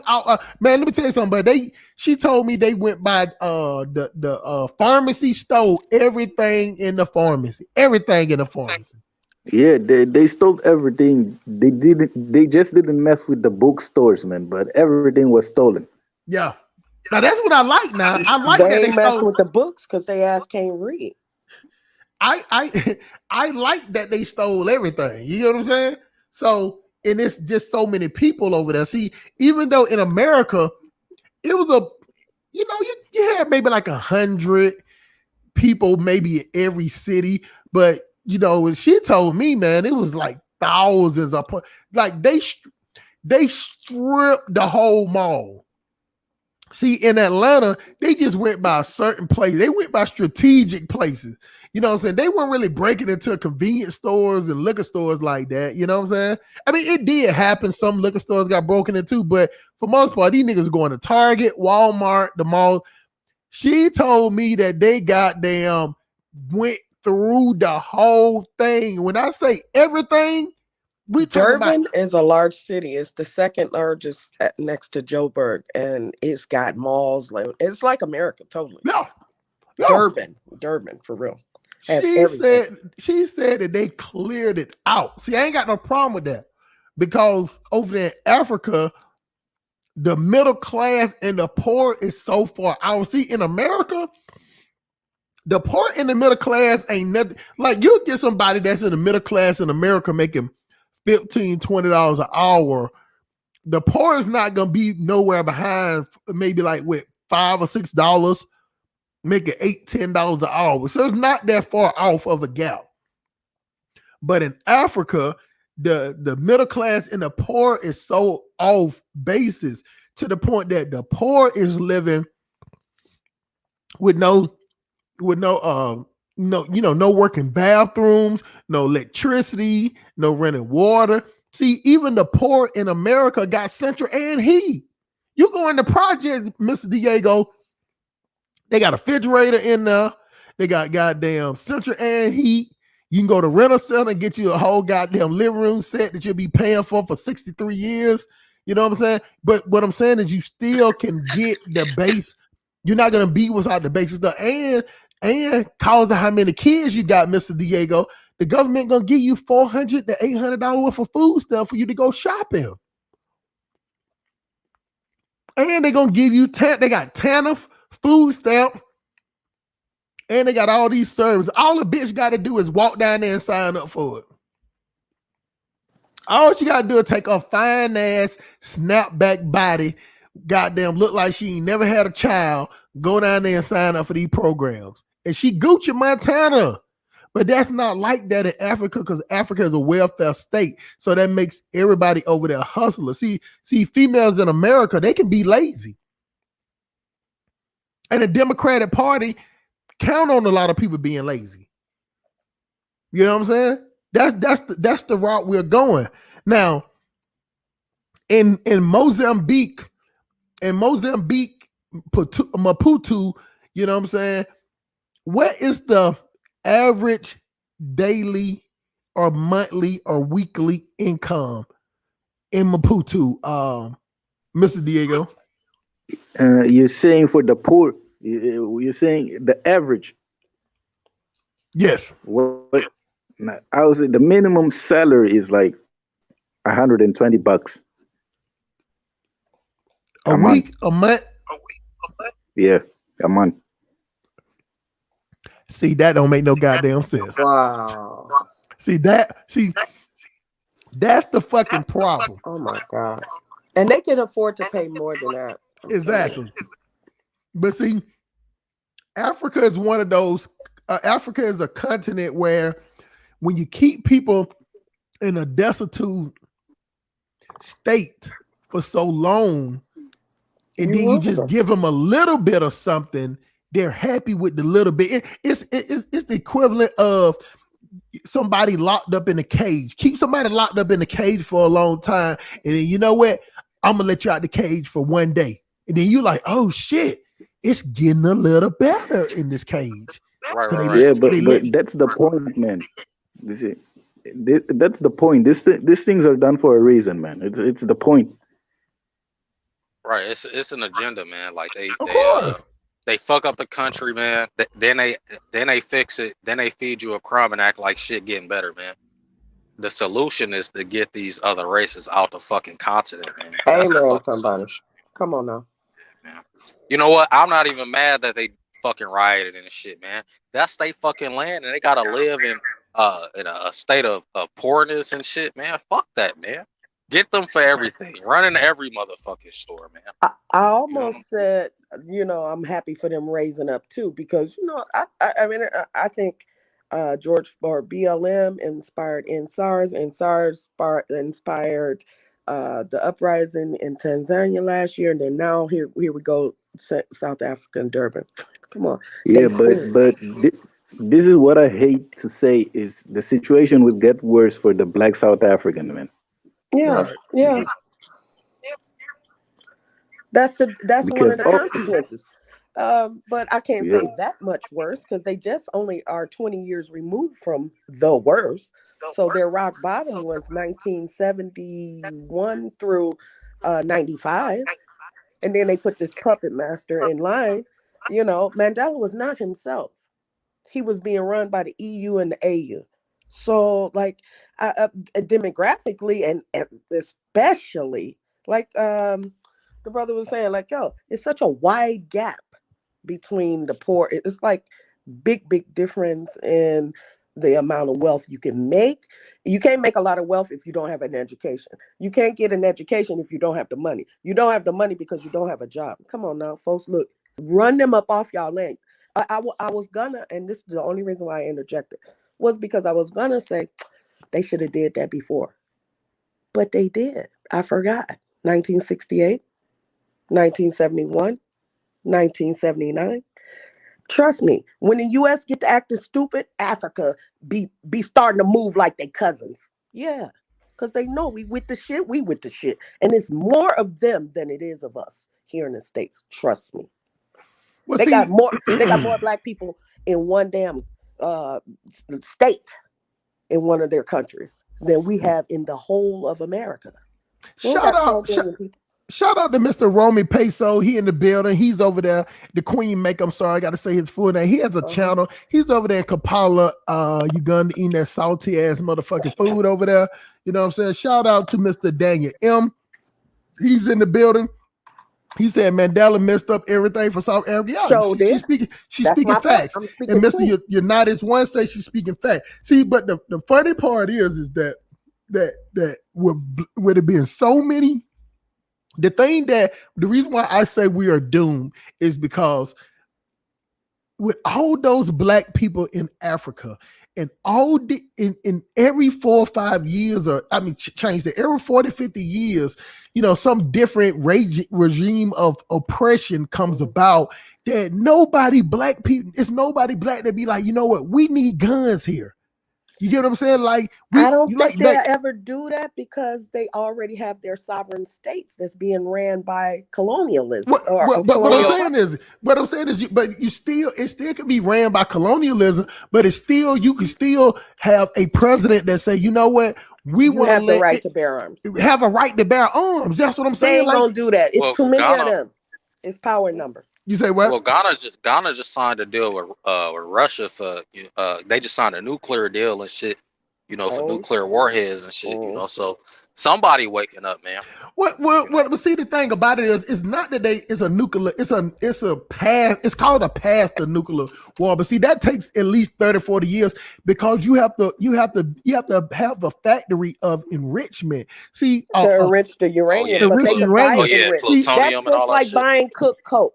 That's the difference. You buying powder or it's soft or it's yellow flake. What you gonna do is you gonna work that together yourself. And I ain't trying to be too street. What I'm telling niggas is, Joe, that's the only. They don't need that. They already got the scientists. Them kids is smarter than our kids, yo. Hey, Ghana, Nigeria.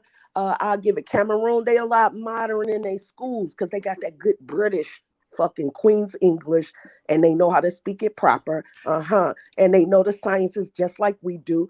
But they never had the bread for the infrastructure to make that. So, like the dude said, hustle smart, you know what you're saying. You can't enrich uranium, but I can buy cooked Coke on the freeway, baby. Fuck you mean? They gonna have Iran and Russia right in their back pocket, and they fuck with them because that's Cuba, and then we might as well not even come over there because it's gonna be the reverse racism there. go ahead, You see Mr. what's Diego. happening here is this African, the average African. I was having a conversation with my dad today, and a lot of people here see money as a bad thing to have. You see, it is the Christian indoctrination. You see, so if you still look at money as a bad thing, man, you ain't going forward, especially as a nation. If most of your people see money as a bad thing, we are not going forward, man. And this is something you'll find in a lot of places in Africa. Hey, man, you got a lot of money. That's bad. It's a mentality right here. Well, it's a weird thing in the United States that we always talk about money is the root of evil, but we still talk about paper chasing. Let's get it at the same time. We only say that money is the root of evil when somebody got more money than us. But if you sit up there and talk to the Arab black, what you doing today? I need to be getting some money. I need to be chasing that dollar. It's a paper chase. It's the same right here, man. Yeah, we talk that shit, but 99% of every American is money hungry. I And like to say that was just a theory when he said that. I'm sorry, Diogo Mate. When he said they don't like it. Yeah, in theory. However, they'll be a part of the 1%, private jetting it up and smoking and doing whatever they want in the clubs if they were a part of that set. I'll digress. Well, see, over there, Africa, they can see, like over here in America, we really don't see the corruption because even though the Democrats and the Republicans, all they still got checks and balances. I don't give a damn what nobody say.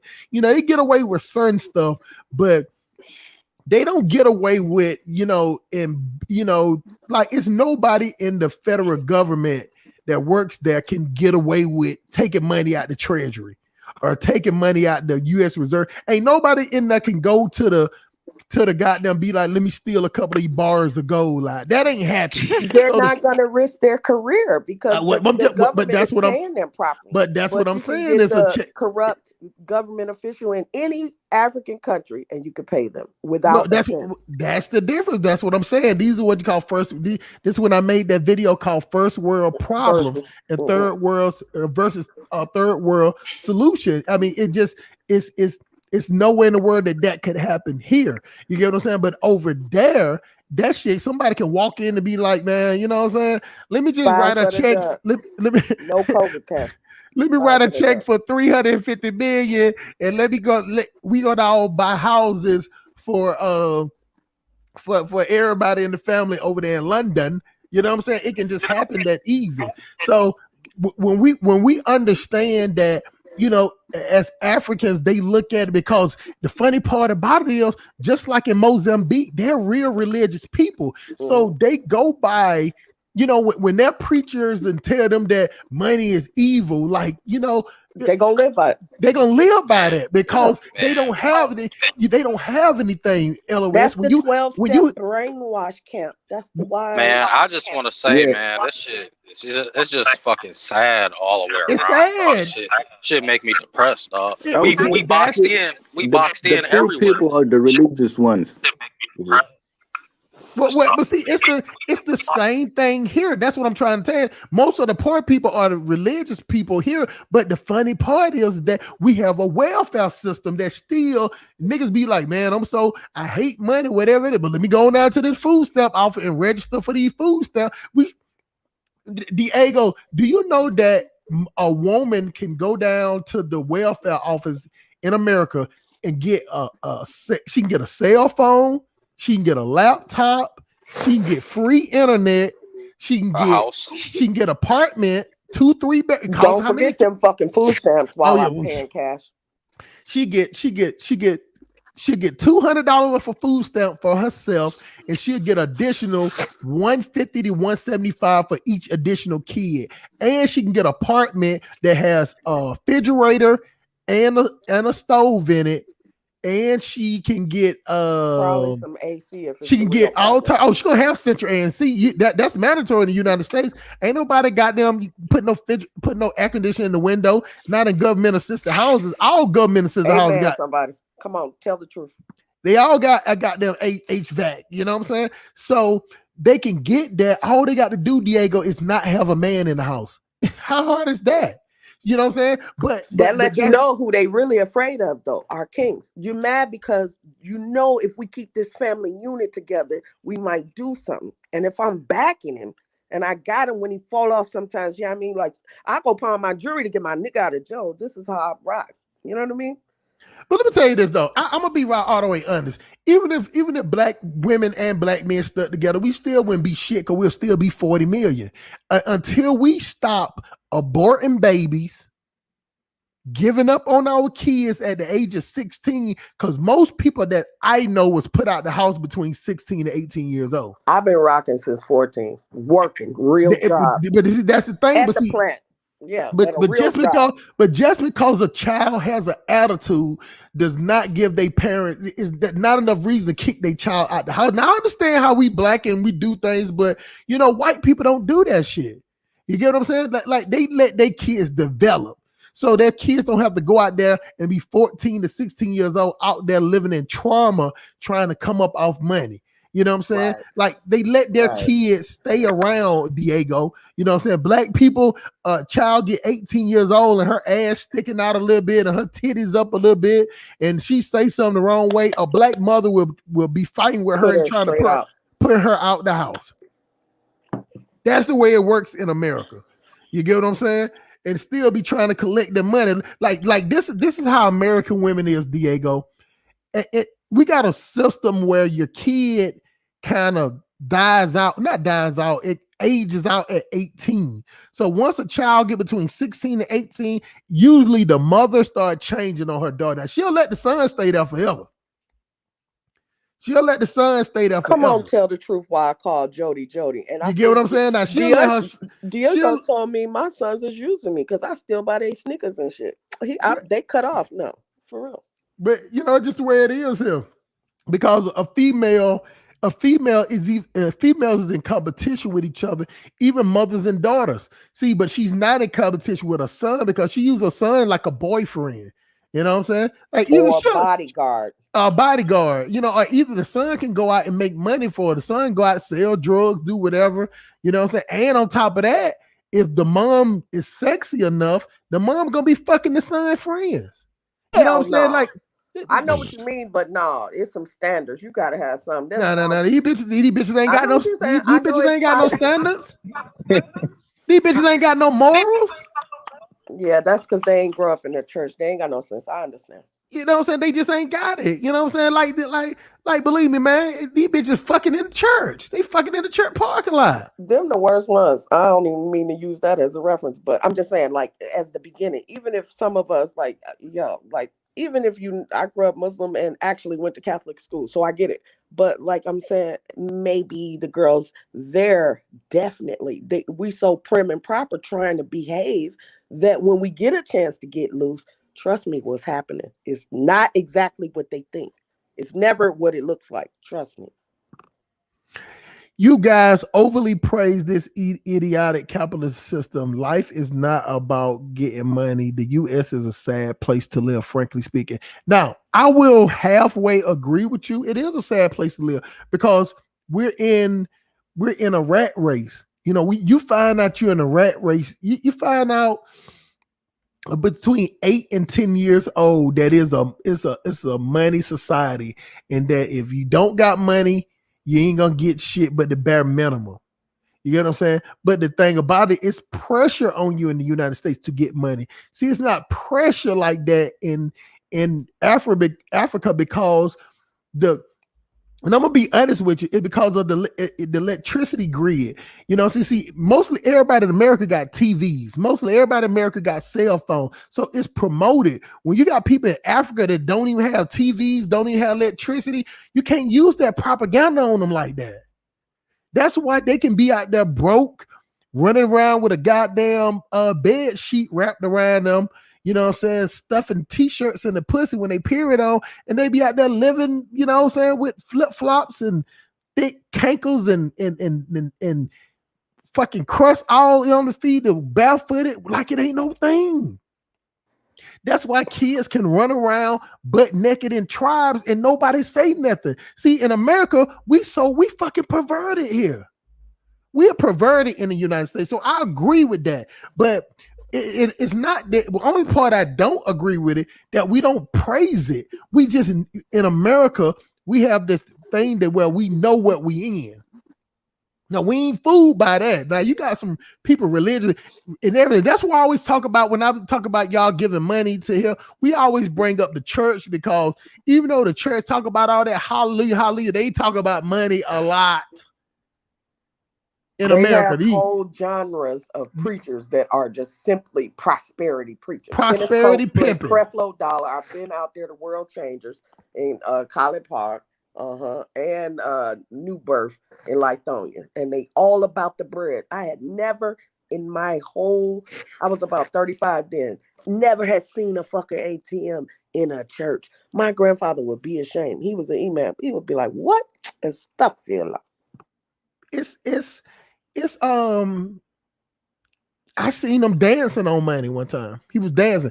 There was, you know what I'm saying, blessed. He was dancing on it, sliding across the pulpit. And you know what? And the funny thing about it is niggas that were throwing money up there. See, this is one thing about it y'all don't understand. In America, some people go to church every Sunday the same way some people go to the club every Saturday. It's just a ritual. It's just something that they like to do. You get what I'm saying? Like the weirdest thing. Now, I'm gonna give y'all a little background on Hustle Smart real quick. You get what I'm saying? I'm gonna tell y'all something, and then y'all gonna say, "Okay, oh shit, that's why he like that." My mom was a preacher. No, change that. My mom was an evangelist. My dad was a reverend. My sister is a pastor. My nephew is a prophet. He's a prophet. My uncle is a reverend. His son is a reverend. He got a big church down there in Tampa, Florida. That's just on my mama's side, y'all. So shout my church out in Tampa Bay, St. Petersburg, because we still go to church. 561 stand up. He got a big church down. I think he probably got about 5,000 to 6,000 members. You know what I'm saying? He's making bank. Mega church. Yeah, he got about 5,000 members down there at his church down there in Tampa. So he big ball. He drive a Bentley. But you know what I'm saying? But you know, church for us is, you know, once you see once I started asking questions, I saw that it was a business. It's like, no, don't ask no questions. You get what I'm saying? Just go along with the flow. And see, there was the thing about me, y'all, is that everybody used to say I was going to be a preacher. I'm giving y'all a little backstory now. Everybody was saying that I was going to be a preacher. My mama thought I was going to be a preacher. My dad everybody thought I was going to be a preacher, because I used to lead devotion. I was a junior deacon and everything. You know what I'm saying? I used to lead devotion in the church. You know what I'm saying? I think my favorite one was a charge. You know what I'm saying? A charge to keep I have, a God to glorify. I mean, I sung in it, all that shit, man, prayers and shit. And I remember one day my auntie, we was going to this other church. This what changed my life on this fuck. I never told my aunt this, but this what changed me, what woke me up. She's like, we going to this church over here. And I forgot, I think the church was called Ash Street or Purview Baptist. It was some church. But she said, you know what? This church over here, they got a lot of older people go there. So when you pray for them today, make sure you add about the people in the nursery home and people shut in. I'm like, what? I'm like, so you're telling me what to pray about? You know what I'm saying? You trying to tell me what to add in? She's like, yeah, just talk about these things right here. And and I'm like, cool, no problem, whatever. And then when I saw, how the people was reacting, you know what I'm saying? And then right after I got through praying, they started taking up collection money. You know what I'm saying? And all I saw was the biggest smile on my auntie face. And I was like, this is some fuck shit. This is some fuck shit. And let me tell y'all something. I don't believe in. This is the last part, y'all. I know I was long-winded. This is the fucked up thing about the church shit. I actually read the Bible. The one thing that I believe in the Bible is that the ones who play with it is gonna get it the worst. If it's true now. Because those are the people that's knowingly leading people astray for monetary value. So I'm not going to play with it. But see, everybody, just like I talk right now, y'all can see I got the gift of gab. Like I don't plan anything. All of this is freestyle, just talking. And not on top of that, I'm funny. You get what I'm saying? I'm funny. I'm a good talker. And they just swore I was going to make a good junior preacher. And I wasn't going to have none of that shit because I wasn't going to play with it because I didn't believe in it like that. You know what I'm saying? Once I saw it was a business, when I saw they were strategically going to certain churches, and you got all these old people living up under nursery homes, and they had like the vans was coming in, like the vans from the nurse home were bringing them into church, and these people coming up here with goddamn air tanks,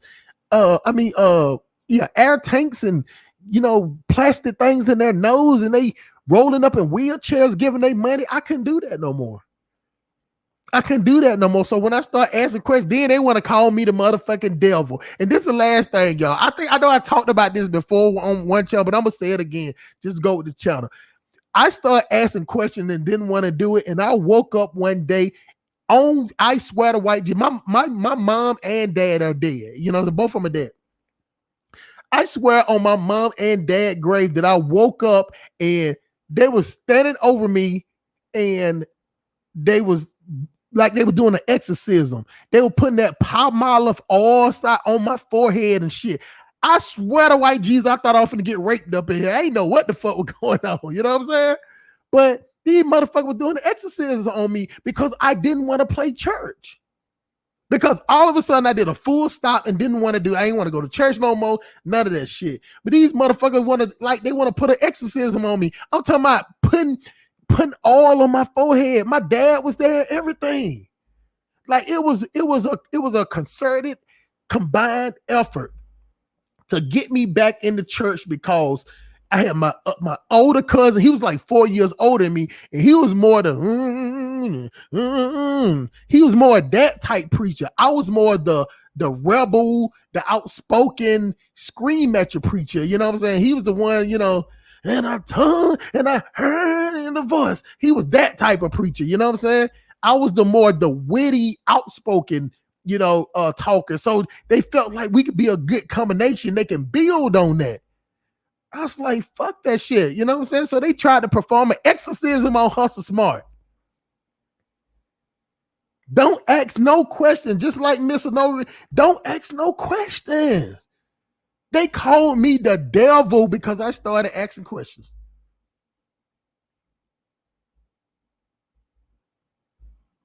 And I agree with that. All these churches. Yeah, the church people be like that, man. They start calling you those sort of names once you start thinking, man. You know what? With the South African uprising, that just shows you that no matter how big the country is, you get what I'm saying? That no matter how religious people are, when you go to taking stuff from people that don't give a fuck, they feel like you couldn't afford it. See, this is how they thinking. Black people sit around and act like we're so religious. We act like we so much. I'm gonna tell y'all something. I was locked up before, and I'm telling y'all the most religious niggas that I saw in my life was niggas that was locked up. They was always praying and all, but when they get out on the street, they some motherfucking animals. But when you lock them behind a cage, oh Lordy, oh God. When they broke, oh Lord, how God. But when they get some money in their pocket and they get that proverbial, money leash, the broke leash off their neck, they don't give a fuck about religion. Religion is something that black people use to bring each other down. Religion is something that we use to condemn people. Black people are the only people that tell somebody they're going to hell or not. Because you don't believe what they believe. And that's something that I could not do. That is something that I could not play with. You get what I'm saying? Because from what I read in the Bible, all have sin come short of the glory of God. And don't let me get the preaching up in this motherfucker. Because see, I was good at it. You know what I'm saying? I could have used Bible verses to push my narrative because I'm witty like that. I'm conniving like that. You know, most people that are good talkers, they can be conniving. They can use what they saying to push an issue. But there's no way that I could go through Genesis, Exodus, Leviticus, Numbers, Deuteronomy, Joshua, Judges, Ruth, 1st and 2nd Samuel, 1st and 2nd King, 1st and 2nd Chronicles, Ezra, Nehemiah, Esther, Job, Psalm, Proverbs, Ecclesiastes, Song of Solomon, Isaiah, Jeremiah, Lamentation, Ezekiel, Daniel, Hosea, Amos, Obadiah, Jonah, Micah, Nahum, Habakkuk, Zechariah, Haggai, Zechariah, Malachi, Matthew, Mark, Luke, John, Acts, Romans, 1st and 2nd Corinthians, Galatians, Ephesians, Philippians, Colossians, 1st and 2nd Thessalonians, 1st Timothy, 2nd Timothy, Titus, Philemon, Hebrew, James, 1st Peter, 2nd Peter, 1, 2, 3, John, Judah, Revelations. Whole 66. Ain't nowhere in the world I can play with that. And knowing that I'm swindling people out their money. Hey, hustle smart, man. You a lot of people miss this part too. You know, you got to make sure you tell them only 144,000 people can go to heaven. So, you know, make sure y'all follow everything by the book. That's what they say. I think it's a little more than that, son. I'm trying to have my heaven on earth. Okay. Now the Muslim tripped me out when they talking about you gonna get 40 virgins, and you gonna get you some virgins. So I'm like, so if I go to heaven, am I gonna have my same size dick I'm gonna have? Because if I can get some virgins up in there, can I ask for 3 or 4 extra inches? And maybe I think all things will be made new, and I forget how it go, but like it'll be no more crane there and something else. Like, yeah, everything gonna be like as if we was all over. No scars. Wherever you had surgery is gonna be healed. Like it's gonna be all new bodies. So, but hold on though. Our same old, but what age body do I get? Do I get my? I think the Lord should just give us whatever time we got cut off at. Hell no, because what if you 80 years old? I want my 26 or yeah. I think I was at my best at about 32.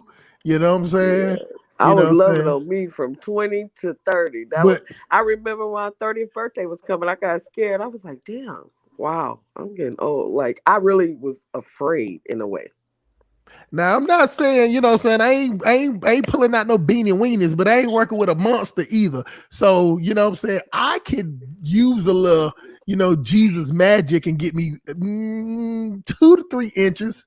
No, well, that's gonna be your best performance self. And then this how they say the Lord will work, even if you only got 2, he gonna make it seem like it's 12 to the person, and that's the point. Let me tell you something. The thing of it is that, once I read the Bible and I read the contradictions, and then I read all the books of the Bible that wasn't wasn't allowed. Or the lost books, like the Gospel The of books of Thomas, books of or the Book of Enoch, or the I'm on Ra. They got and then the what is it? Gabrigan Ganastic. Gabrigan Ganastic. Y'all read the slavery Bible? Yeah. I have did research on all that. And let me tell you something, do LOS. some days, if you ever get locked down, God forbid, you will find the most ultra fake ass Muslims, assalamu fakum in that bitch. Or the joint always have a ton of people that's with the all of a sudden Christian, like all of a sudden, like I don't know what that is, but if those of us who come up in the church, they, everybody say the Lord gonna bring you back home, no matter if you go astray. That's true in a way. Mm-hmm. But nah. Let me tell you something. I when I was locked up too, man, I did the because I was the type of person that I'm just trying to get off the rock. That's me. Yeah. I go to Buddhist services. I like the Muslim way when I was locked up because they stuck to themselves. You know what I'm saying? Like, let me tell you something. When I was locked up, where all the faggots and all the gay people, they was at the Christian part. You know what I'm saying? They go to church to pass notes or pass notes, all that shit. Yeah. Now the Muslim, we all sat in a circle, all read the Quran, and so we ate together. And all the Christians, man, Christian was the most segregated religion in jail. You know what I'm saying? But the Muslims stuck together, and I was wild as fuck. Y'all just get mad. The way I talk now, I was even wilder then. So the Muslim thing slowed me down. Now I'm gonna tell you something. I tried Diego. It helped contain me too, especially during Ramadan, because Diego, you said you ain't going to the hole no more. I said that, but I'm not willing to just give up my self-worth. I tried to pray 5 times a day when I got out. I'm talking about I was trying to make up prayer to the point I was like, fuck that shit. But the Nafilia prayer, which is like the ultimate prayer, is really like, see, the prayer is always in. If you really dickering throughout, it ain't got nothing to do with what time. It's not after, I gotta hurry up, it's my crib. No, if you working, you may become distracted. And especially if you work amongst the kafirun. So you're not gonna be able to, rock, like, get your prayer rug out. I used to go to the bathroom a lot. I'm like, I'm not fucking praying in the bathroom. I mean, you can pray standing up. It's the effort that I felt like I was hiding my religion. So I just was like, you know what? I can't wait till I leave this job. And I started my own shit. That's what kind of inspired me to get out of there. So I went from Christianity to Islam, and my attribute, let me tell y'all my Muslim attribute. It's Farid, Jabir, Hashim, Rafiq. That is my wise. Go ahead. Go ahead. You said Farid, Nashim, and Farid Jabir. Oh, Farid Jabir, the Wali, the governor. Jabir, the enlightened one, and what else? Hashim. That comes from the root. That's just like Rashid. And Rafiq, wise. Rafiq, trustworthy friend. Wise, trustworthy friend. Well, a wise person gonna make the best decision. Right. You're literally. Right. But those are the ones that I chose, man. But just like United's one, all churches can kiss my holy black ass. Man, I believe. Let the church say amen. Hallelujah, somebody. Mr. Untouchable said, Astafula. What the fuck is that? Wait, let me look at the chat. I'm in something else. Astafula. It's Astafula. That means stop lying. Or look, we in a slang way, young people use it in that way. Astafula. What does subhanallah mean? Subhanallah. It's one of the dickers. So Nova really said, I wish you could know. It means like somebody witnessed me. I want somebody, like, you see this shit? Basically, they be like, subhanallah. So Nova really said blasphemy. Yeah, it's all that is. Yeah, it could be considered that. United one, I would not pray that you go back to that kind of life, but think about it. Think about it. The Lord was not said you had to deal to survive. Once you have been happy if food was at least free off the land. Yo, that's one thing about it. They make it in America where you don't live off the land. That's right. most kids in America have no idea how to do nothing. Well, they don't know how to fish. My granddaddy made sure, even though we grew up in the city, like you say, you got to still, small things, know how to farm. I ain't on the prepper mentality. I ain't going to start canning shit, but I know how to if we have to boil some fucking water. You know what I mean? Right. I ain't mad at the Jesus pimping. People make money off Jezebel. Why not Jesus? He got to hit the stroll for that money too. Oh, that's Mr. Touch. Wait, let me see. Yep. Yeah. Now I ain't got no problem with it because I read the stories of Jesus of Mary Magdalene, and they took her out of it because that was Jesus' goddamn hood rat. That was his holy pussy. Mm-hmm. That was his holy hoe. I asked a theologian that I know personally that, and this person worked, for the archdiocese. I'm telling you, I'm depending on his answer because I already got my mind made up. I just wanted to check my, So anyway, I asked the dude, like, how do you feel about the Da Vinci Code? He was like, I saw that blasphemy. I was like, I knew you was going to say that. He was like, nah, but historically, though, it's kind of accurate. I said, so go and talk about it. Well, come see me later. So boom, I take him to Olive Garden for lunch one day. I ain't got to pay for the dub. I'm eating all the breadsticks and salad I can stand, steady drinking my little wine. Yeah. The priest is telling me that the motherfucking thing is accurate because I was doing a story for school. He's like, yo, I said, can I use your name? He's like, nah, I'm not really comfortable. That's why I want to tell you face to face. Stop emailing me. I was like, oh, this nigga trying to act funny now all of a sudden.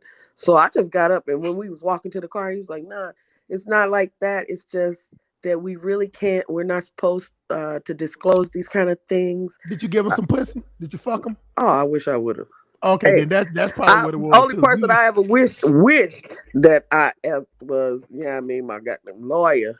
Because on the way out, I didn't know I was going to be cut, so I had to pay $150,000 to stay out. And Nate was telling me I was getting continuous. Them motherfucking U.S. Marshals booked me right then. I looked at my mama like, you see this shit? She was like, call me. Girl, I don't even want to talk on the goddamn phone. See, call you. That's the thing that's the one thing that sucks about being a female, because when you're dealing with a man, especially in the United States, you're going to have to take some of his shit on the chin. You put that shit in your name. It's yours, baby. Yeah, you have to deal with a lot of. You think you're doing something? You go, okay. You can get two reactions out of the same man on a different day. On this Friday, without sex, you can get this answer, and with sex, you'll get that answer. I understand. I'm gonna read a couple more of these. That's true. It's fucked up. Don't ask no question. That's right. They were possessed. Yeah, they were possessed. Hustle smart. A lot of boys got raped in this orphanage in Haiti by this white man who was running that happens through the church. Lot in that happens. That happens in that happened in Kenya too. And you know what I'm saying? Mm-hmm. I read a story or a documentary on docu-series on Netflix about that. You gotta entertain for that money. People don't want to do no thinking. They want to feel good. They want that emotional orgasm. Mm-hmm. Let me tell you something. That's true because I saw that one thing that I liked about Islam is that everybody in Islam reads the Bible. You're gonna read you gotta have knowledge of the one to get to the next part. I almost cried. Look, I choked on my damn drink. Unitas one. Shout out to but you still gonna read it like in the Quran during Ramadan. For that's reference. People don't understand what Ramadan. I ain't gonna say what Ramadan means, but during Ramadan we read it's designed for every increase of prayer. Well, increase of prayer, but if you do it, it's lined up mathematically. You can read one chapter or one whatever surah. One juice is 1.5 surah at each day. Yeah, and you're in a reading. You're in a reading the whole thing. That was a good thing. So I read both, and with as far as Christianity, I can walk up to anybody in Atlanta, Georgia, and ask them have they devoted Christian, ask them have they read the Bible. They will tell you no. And that just most people they love to hear a rich nigga. They love to hear a rich nigga reading scriptures. That's just what we do because we like to be entertained. Let me read a couple of more of these. Hustle smart, nigga chill. Oh yeah, that's what I was saying. The Bible verse. Okay. In the Caribbean like Jamaica, and a lot of pastors being raped or raping the little girls. That's Yeah, that's what worldwide. it is, man. The pastors, I hate to say this, be No, having. Look, I I'm trying will to admit. whisper because I don't want to offend this ultra super duper Nigerian Christian over here, because they be having the most scars on their heart, And look at Unitas One. He just said no scars. I'm a scar Jesus motherfucker. Ooh, Straight I up, would do give lady him a when buck, I give him a say buck that. 50. But let me tell you something though, that don't happen that much in America. It happened as far as with the black people. That is, when black people fucking in the church, believe me, that shit is. It's known. Even the usher board know. Yeah, they just fucking. They're just some fornication That's in the nothing. church. But over in other countries, Yeah. it's a lot of raping going on because people see in the church. Or they'll send their kids to get groomed by the they'll send their kids to get. See, in America, nobody ain't finna leave their kids at the goddamn church. Right. That ain't finna happen. Matter of fact, the church don't even want your kids. Matter of fact, by the time you get ready to walk up out of there, they already closing the doors and cutting off the lights. It ain't no chilling there. Ain't no day camp. Ain't no whatever. The churches and matter of fact, I know from experience and talking to people that a lot of churches in other countries, the pastor be chilling at the church. See, these pastors in America, they don't go to the church. Live at their church. Yeah, they don't live at the church. Right. Ain't no pulling up at the church. Right. Unless the church got a gym in there, or something like the that. after school program. They might be in the pastor study in the daycare area, only but that. Yeah, not all over the church. They literally, I know what you mean. I have seen that. Did you see TB Joshua, the Nigerian pastor, the prophet that died? Oh no, I don't pay attention to them rich niggeries, especially them and them preachers over there are the richest over there. They are the richest of the rich. It's crazy how much bread they be getting. Yeah, they got it over there. My cousin grew up extremely religious, got grown and became the biggest kingpin in Birmingham, Alabama. Went to prison. Now he out and in Nigeria. They don't play with that. This. Go ahead, Diego. Diego got that Mozambique telecom, and he's out and still will not. I hope he ain't mad at me, but I hope that ain't his pastor, because they be super fucking duper serious about these fucking. Diego is a pretty level guy. Now he's out and still will not curse in front of his dad. Yeah, people just like that, man. Just respect your folks. His dad is a preacher. The slavery Bible, what King James, yeah. Mm-hmm. So no real, ain't this crazy how that happens? A lot of religious people end up going down that path. Yep. It is a sanity. Got it. I think praise be to lie. I mean, it's whatever you think. But you know what the funny part is, Miss Aurora Mary, I'm speaking to you exactly. The only problem I got with religion, when one try to make like it's better than the other. Is unworthy, you get what I'm saying? Somehow. Right. And that is the biggest religion. Feel good. Religion is the biggest separation thing, because it was the word literally in English translates from the Latin to realign the people. It's only a way to control the masses, sir. And the religion was the start of, they started schools, they the first to have hospitals, they started everything. That's why all of our institutions are like that, even the jails. That's why I was able to survive 10 years 2 months in the feds. Why? Because I had already been to the U.S. Army, and they run that bitch the same fucking chain gang. I'm telling you. I think I gotta meet Mickey one day, man. She's a boss. She's cool. In the Caribbean, some men love rape. But let me tell y'all something. They think that means something. It's like this. I used to mess with this chick, and I'm telling you, it was a. Ain't your first wife Trinidadian, or my first wife Trinidadian? Right. But it was a thing where she liked the point that me taking it. And I don't get me wrong, y'all. The first time, it kind of threw me off because I thought she was talking about some like cute take it. She kind of act like she don't want. No, she wanted to physically, like, I took it, wanted me to chase her down and was fight, kicking it. She did that. Now, don't get me wrong, y'all. Maybe somebody had turned her on to that. Like, that is a whole thing. Maybe a baby. I don't know. But I'm just saying, though, during the process, she was like trying to force me to get more serious about it. And after I did, now just for the Well, fake. like, I pull my wanted to go hair, through the like, whole I'm willing thing, to bleed. but during the process, after it was over with, I didn't want to do that shit no more. It wasn't fun to me. It did You know what I'm feel saying? I don't even like having drunk sex like that. They like when a bitch 'Cause it about to don't feel throw like up and you're there, passing right. over. That shit ain't cool to me. So Right. let's go to the next one. Goddamn, I heard Judas sold out Jesus because he stopped eating his ass. Oh wow, tough for love. Man, you know what? The thing about it was that, you know what I'm saying, the motherfucker, it probably was Judas because they were salty that Jesus brought his bitch along. Y'all know how y'all niggas get Be when like, y'all like, hey he man, we finna go out always, with the but they ain't boys got and nobody though. we finna go out with the boys and then a nigga bring his bitch. You like, oh shit. So believe me, Jesus said that he wanted his bitch, Mary Magdalene. She must have had some of that good pussy. And you know, so he kept that bitch alive. I mean, you know, so I don't know how they kept that pussy clean back in the day.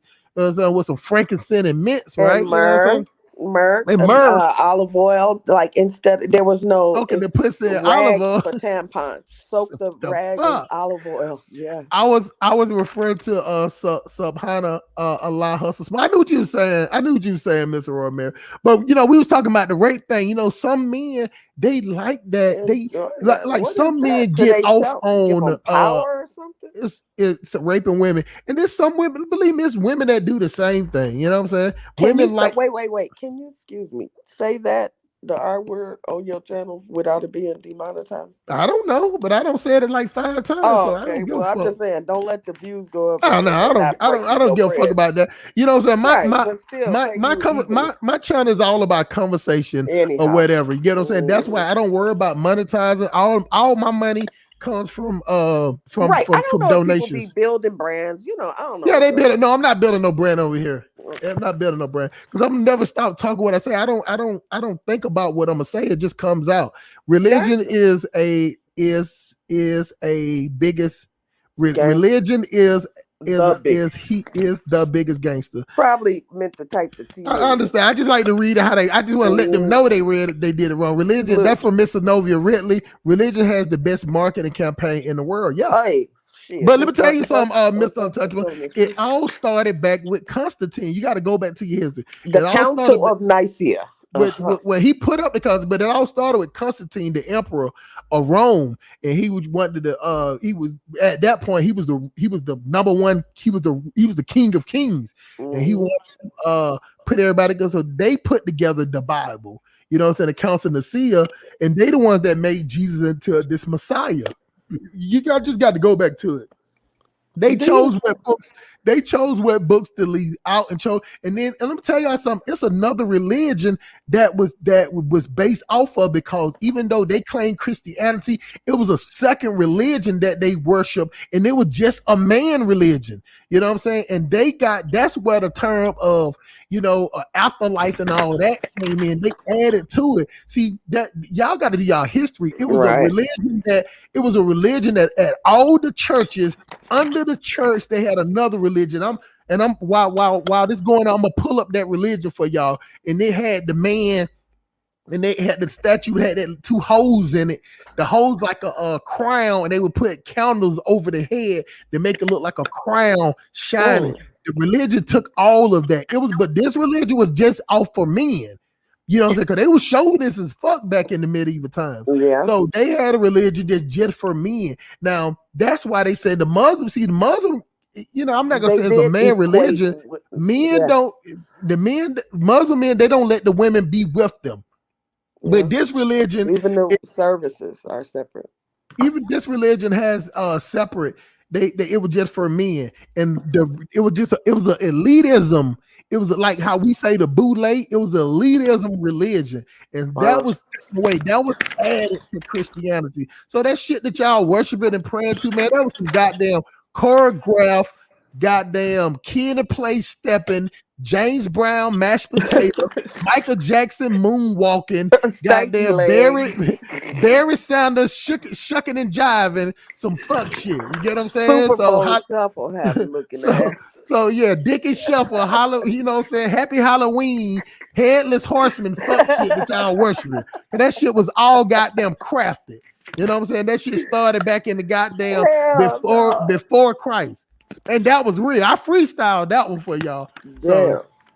So why so I get mad because the ice cream truck outside. I'm so petty. Like I'm still like a kid. Every time I hear this motherfucker, I be like, slave play, I am driving. I got you. No, bro. I do it all the time. You miss a word, miss a word, miss a word, miss a word. Now, you know, at the end of the day, you know, we got Mr. Diego made up in here. And you know, saying like we talk about how our religion is over here, but I want him to speak on, you know, not just how a few people on the religious train.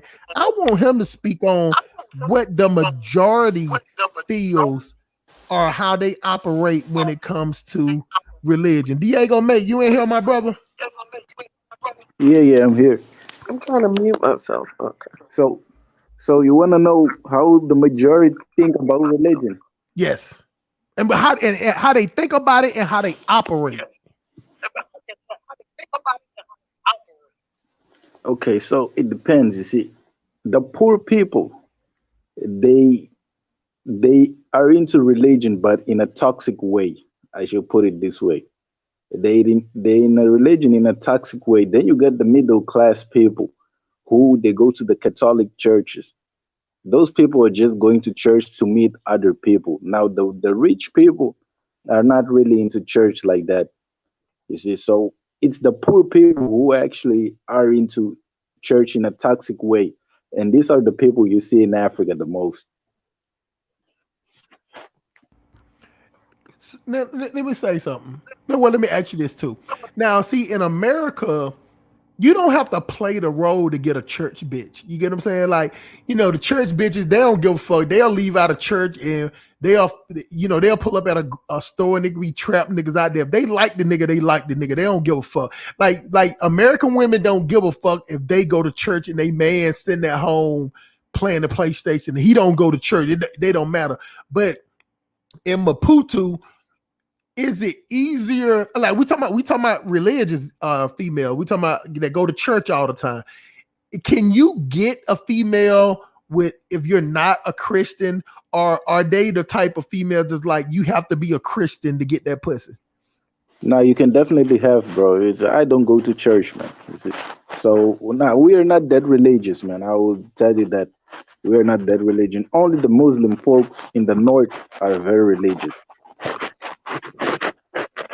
Okay, it's some North shit. Okay, I got you. And you know what? It's the funny thing about it, like you say, is that when you go to most African countries, that always in the North is more extreme. Why is that? Because they tend Man, to it's be like the more mind. unregulated in the northern provinces, like Mali, northern Ghana, Tamale, where ES is, and then like northern Nigeria. They have that traveling nomad tribe in the north, the Fulani. And so Yeah. they roam and they're usually armed. So they terrorize other people How you naturally. say? How you say, Diego? I will tell you, for example, in my country, you see, in the north, you see, when the Portuguese, we were colonized by the Portuguese, so they were Christian and they were mostly in the south. You see, so the blacks in the south at that time were the ones who kind of assimilated to the Portuguese system. So they turned Christian. You see, but there was the first people who discovered my country were actually Arabs with the Arab slave trade. You see, so this is why this is the name Mozambique. Actually, was an Arab who gave this name. You see, so this is how they became Muslims. But most people here in my country become Muslim because since they are poor for the most part, the Muslims give them food. You know how Muslim people are. They always got something going on in their mosques. So they accept people to go there and eat. So in turn they become Muslim. So this is how it happens for the most part. Diego, what is that noise in your background, man? Are you on an earpiece or something? Nah, I'm not. I don't even know what you're talking about. It's like it sounds like it's scratch. Hold on, let me see if it's you. Let me see. Yo, that is you. It sounds like it's something. I thought he was driving with the top down or Are something. you are like you outside or you in the house? Nah, See, I'm now in it's the house, man. now it's completely whatever you just did. It has no noise in the background. What did you just do? I just switch my mic off and on. Oh, yeah. Okay, from now on, that's what we'll tell you to do. Now it sounds good. Like in the background, it sounds like somebody had a piece of paper and balled it up and stuck it in their balls and shit. It was real scratchy in the background. It sounds real good now. And the reason why I like Diego Mate on here, man, because he always can give us that boots on the ground idea, even though he's talking about Mozambique, you know what I'm saying? But you know, even though they say a lot of African countries are culturally different, you know, the mentality is the same, y'all. You get what I'm saying? It's a little bit, you know, someone might do a little dances, the colors might be different, the rituals might be different, but the mind frame is the same. You know, it's shocking that it can be 900 million people over there and nobody want no guns. And they got people scared of guns. Now, this is the thing, y'all. Back to the South African thing. It's over. Do y'all know it's over 120 people got killed because the white people and Indian people, they got guns. See, I didn't know that. I thought it was no guns in South Africa. No, the rich people have guns. You can get a special permit in South Africa to have a gun. I just did the research while y'all was talking.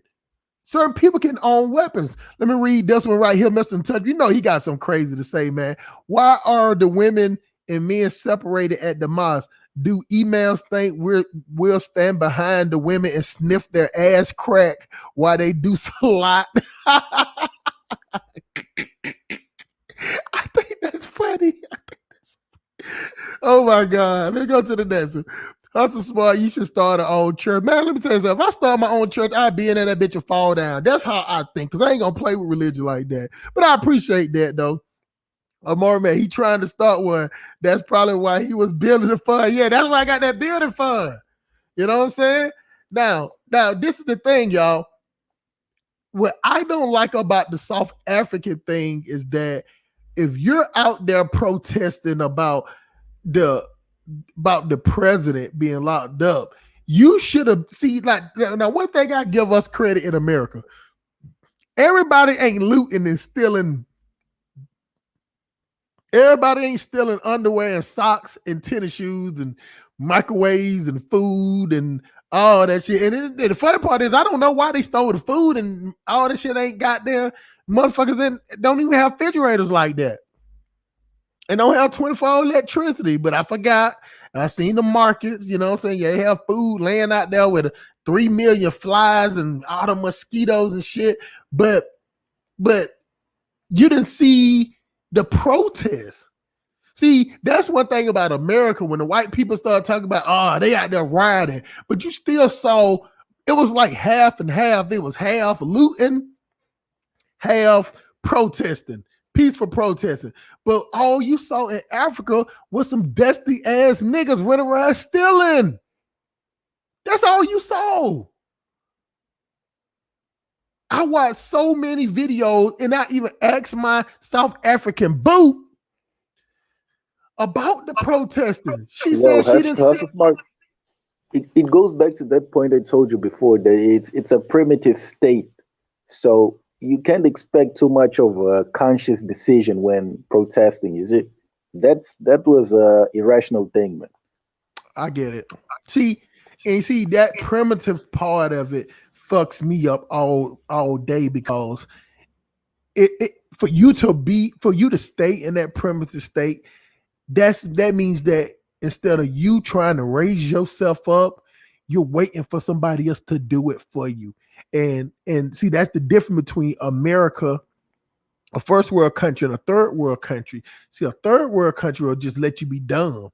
They'll let you don't go to school or whatever. See, in America, Mr. Diego, if your child don't go to school, say your son or your daughter don't go to school, they will come and lock your ass up. They'll be like, why your son ain't been let your son or daughter miss 10 days in school.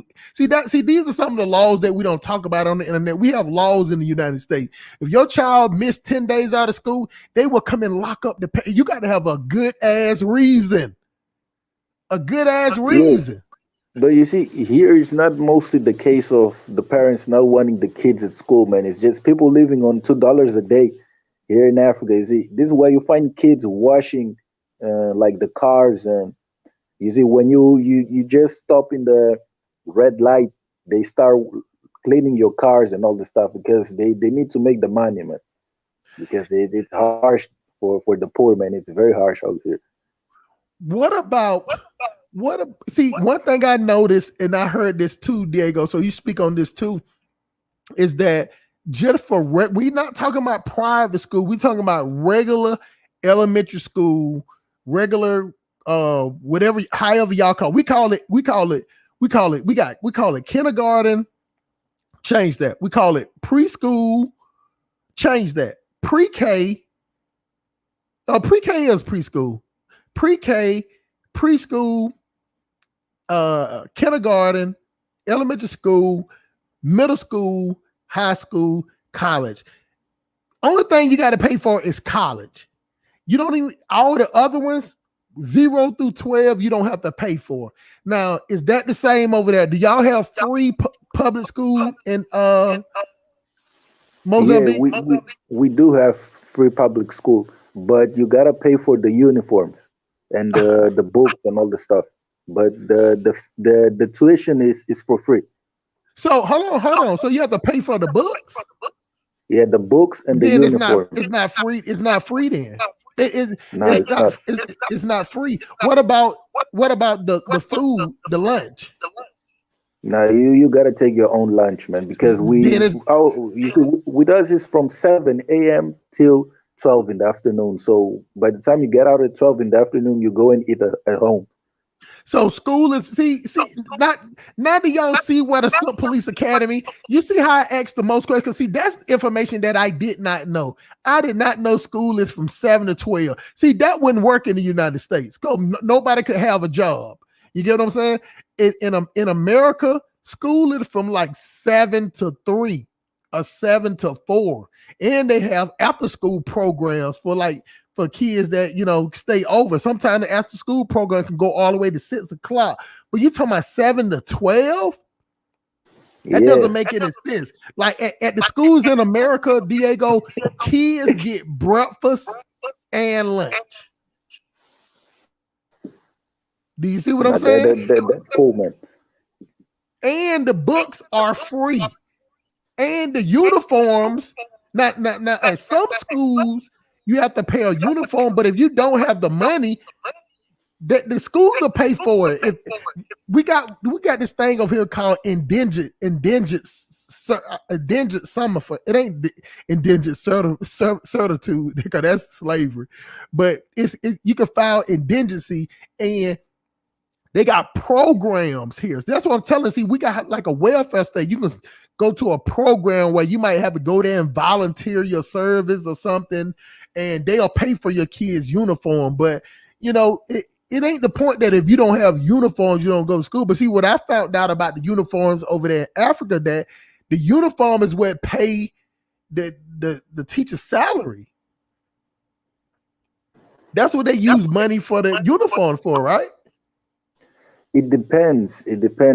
For example, in some public schools, the school is not the one who provides the uniform. What they did here is most schools have the same uniform. Most public schools got the same uniform, so they go to a proper place to get the uniform. It's not made by the school. That's wild, man. See, this is what I mean by, and when we think that. I can understand now. And believe me, I don't agree with nothing white people say, but I see why, because like vital information like this, they already know. And that's why when they be hearing niggas complain, they be like, well, if you don't like it, go to Africa. And black be like, I'm going back to Africa, man. Let me tell you something. Let me tell y'all the weirdest shit in the world. I remember when Trump first got in office, it was so many black people talking about they was moving to Africa, and not one black person moved to Africa. Black people just talk. See, that's one thing about that's the one thing that I can see why on the show I did Wednesday when they said black people we're blessed to be in the United States. I get what the dude said. I think his name was Remy. He was saying that black people were blessed because we're allowed to complain and still don't go nowhere and still benefit off of the system. You know what I'm saying? We're allowed to complain. See, over there in Africa, like they live in real life. If they don't get the money, they don't eat, right? Right, Diego? Yeah, I will tell you something. Africa is extremely harsh if you actually poor. You see, I was lucky because my dad used to represent my country when it comes to this United Nations things and whatnot. So even now he works for an American organization right here. So it's like I never had the struggle that the average African has. You see, so it's very harsh, man. If you're poor, you don't want to be in Africa. I can guarantee you that. Now, that's one thing that I have heard, and one thing that I have talked to many people from Africa about, and that's why it drives the prostitution with so many young girls that are poor. You get what I'm saying? Like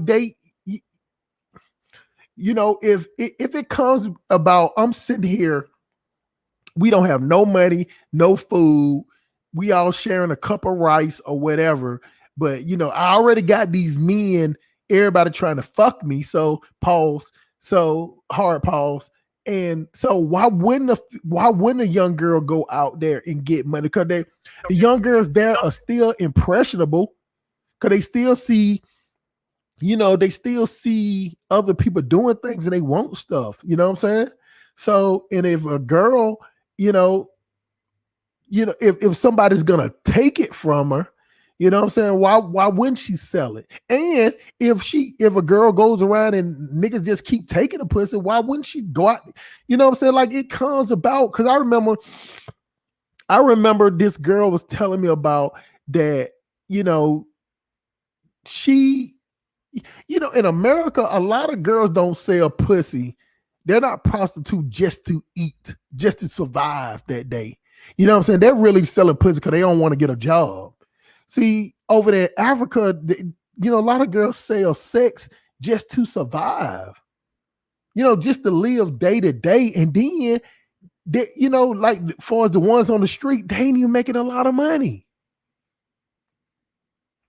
You get what I'm saying? Like the Yeah, girls in America, they can sell sex and they can go to a hotel room where you got running water, everything. A lot of them girls in Africa, they still going back to their same house, apartment where they have no running water and electricity.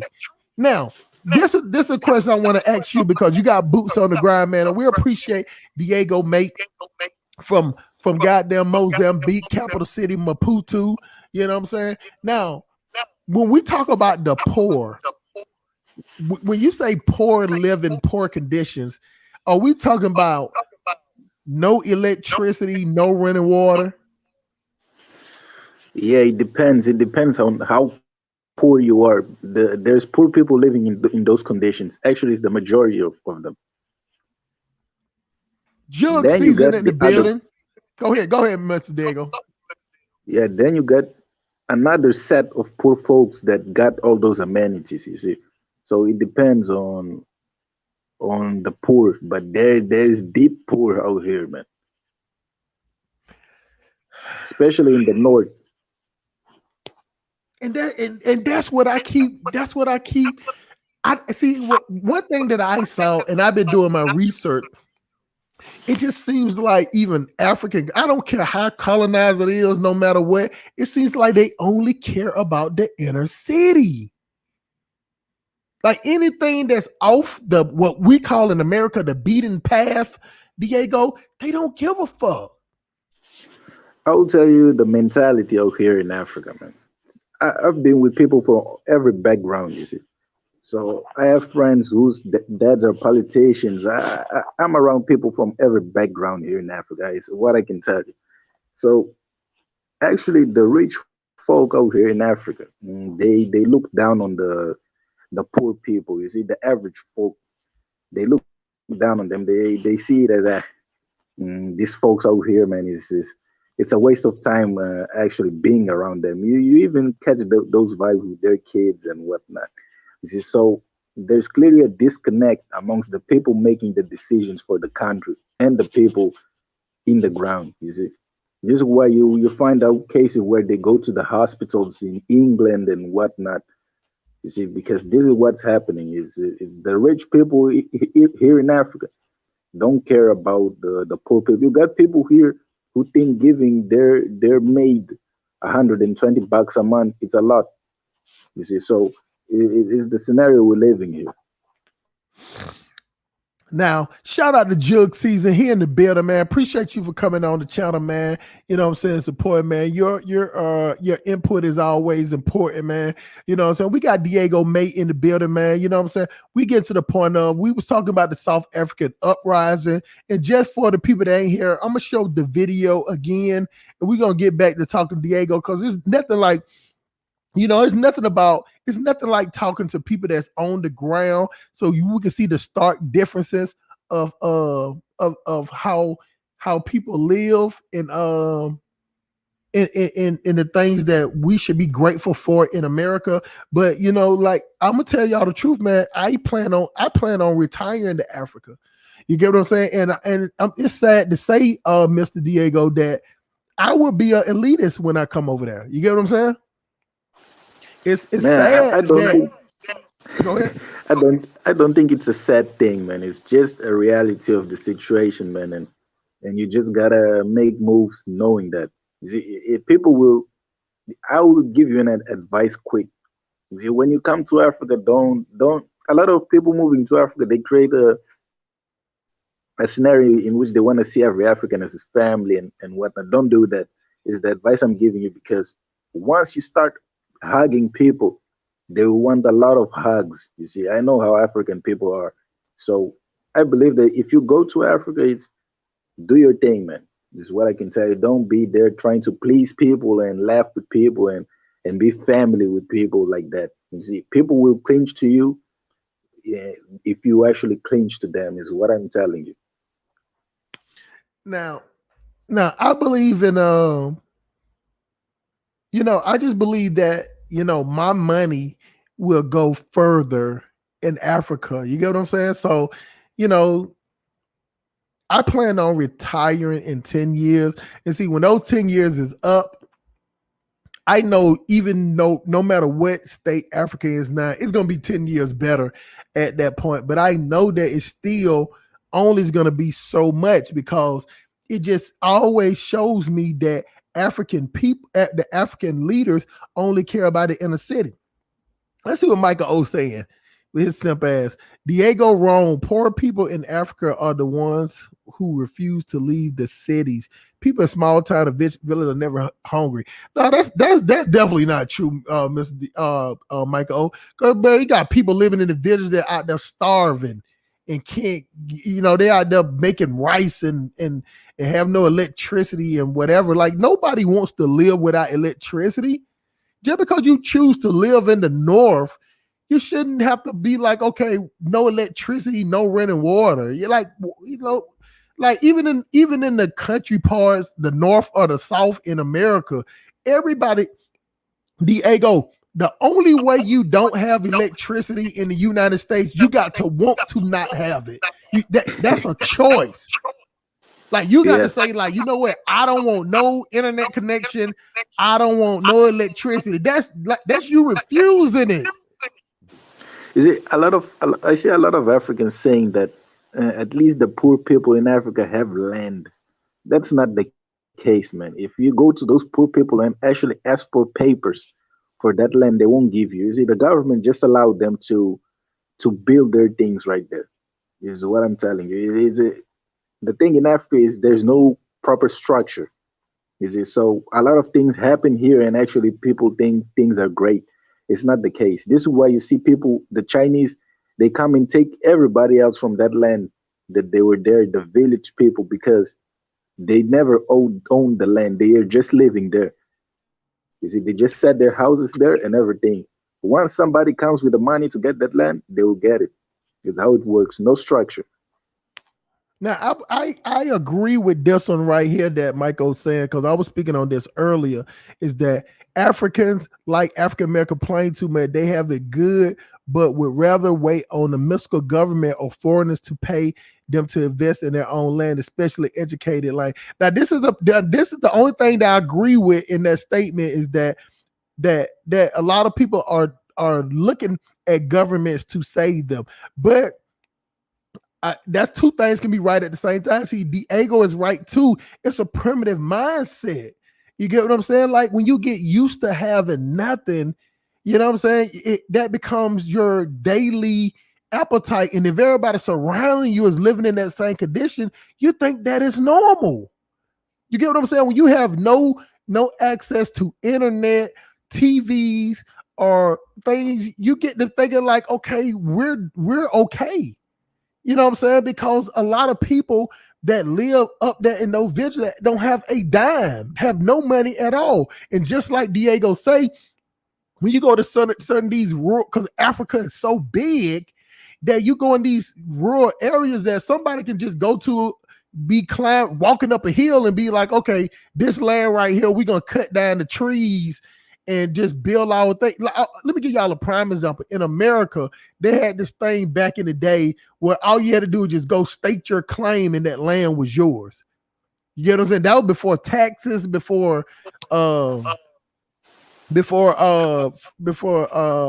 for the economic boom and everything. So Africa is the same on that point, that you just have an area that's undeveloped, and because the government can't do nothing with it and they have no type of regulation, you can go up there and post up for years.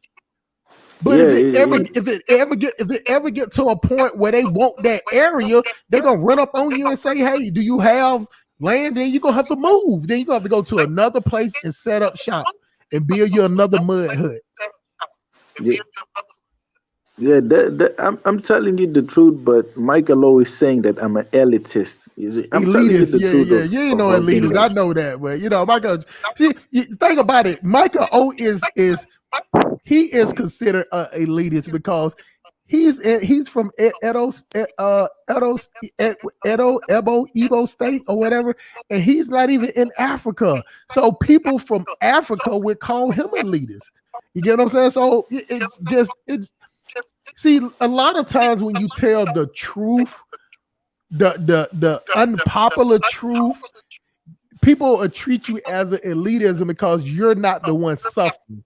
See, a lot of people always tell me that, you know, you make so much money, why do you care about what happened to poor people? I'm like, why would I not? Why would I not speak on that?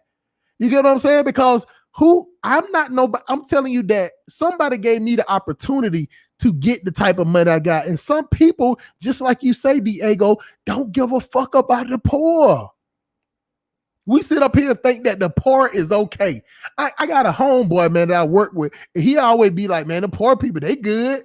They straight. They not straight.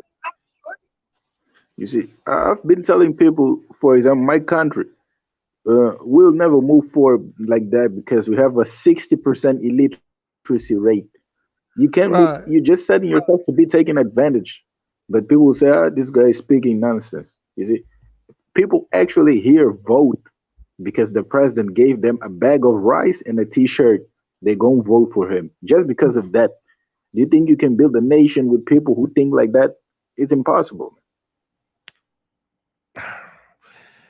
You know, the one thing about the South African uprising that shows you that a powerhouse, because Johannesburg was considered a powerhouse. Am I right or wrong? Far as Africa being a developed city, Diego, am I right or wrong? It's still a powerhouse, man. It's still a powerhouse. But what it shows you is that when something as simple as this right here, that something bubble up in an uprising took a point, instead of people marching trying to, you know, take over the jail or marching at the prison, these niggas just be like, man, I need some free shit. I need some free shit. That's what they did. I thought that Mr. Diego I thought this was about the president being arrested for 15 months. Ain't that what you heard too? Yeah, but I will tell you what the South African people was thinking. You see, they were played by other group of politicians. You see, they were actually played because what's happening here is this president that was arrested was actually a scapegoat to the other people. You see, the other politician that's with the white establishment now. So they were played to do that, you see. But this president is a scapegoat. Is being used as a scapegoat, you see. And the South Africans were played to consume that narrative. I swear to white Jesus, I'm retiring to Africa. It is nowhere in the world that I could let my money be what it is in the United States. I just know my money will go. See, I'm smart enough to know that my money will go a whole lot further. You know, I don't give a damn about, man. My kids, they got money, they got savings and whatever. If they want to book a flight and come over there, they can. But only thing I'm doing is waiting for my kids to graduate. You know what I'm saying? Graduate, and I got 6 more years for my little boy, and I want to see where he go to in college, or whether he go in the military. But after that, you know what I'm saying? After he turns 21, which would be in 9 years, I'm gone. He's the last person that my daughter already know my plan. My son, he knows that he doesn't know, but I'm pushing him to go in the military because he's super smart. He's going to this space program. If the coronavirus don't fuck it up with his the numbers are going up here in Diego. So if they don't do this summer, he goes to a space summer program. So he's lining him. So I'm lining his ass up to go in the Air Force. So he'll be military. He go wherever he want to go. But in when he turns 21, I'm moving to Africa. I'm retiring here and moving to Africa. I will not continue to stay here. You know what I'm saying? So I have now. It has turned into a 8-year plan. In 8 years, he'll be 21. So I want to see what he do when he graduate in 4 years of college and go down. What's going on, Mr. Jose Gold? Welcome to the channel. Yes, how are you? It's Josie Gold. Josie Gold, man. I can't get shit right. Go ahead, my brother. Welcome to the Sub Police Academy, my brother. Yes, thank you. Thanks for having me. Look, I wanted to say, so the title of your video says SA's uprising or just another reason to be dusty. Mm-hmm. Look, I'm in South Africa. I'm South African. I'm a black South African. There is no uprising here. Right. It's just a political thing. And it's just a political thing. Zuma got arrested, and people benefit from Zuma being in prison. Started this thing. Hold that point for a second. Let me show you this video. I got a lady friend that she's from South Africa, and she sent me this video. I want you to. And you're in South Africa right now, right? Yes, sir. Okay, I want you to watch this video. And believe me, you're gonna have the whole floor to say what you want to say, because I love when people from the continent come on. I actually will take a back seat because I like to learn, even though I might act like I know everything, whatever. But when people come in the continent, I listen. You get what I'm saying? I am a student to people from the continent, because that's where I'm going to move to. That's where I'm going to live to. That's where I'm gonna die at. That's where I'm gonna have my second version of my second chapter of my life. You know what I'm saying? But I'm finna let you see this video. All right. Hold on, I gotta take that comment down. So, Miss Aurora, my country is saying you give them $50 and they will vote for you. Okay, I had to read your comment first. All right, let me go back to this video.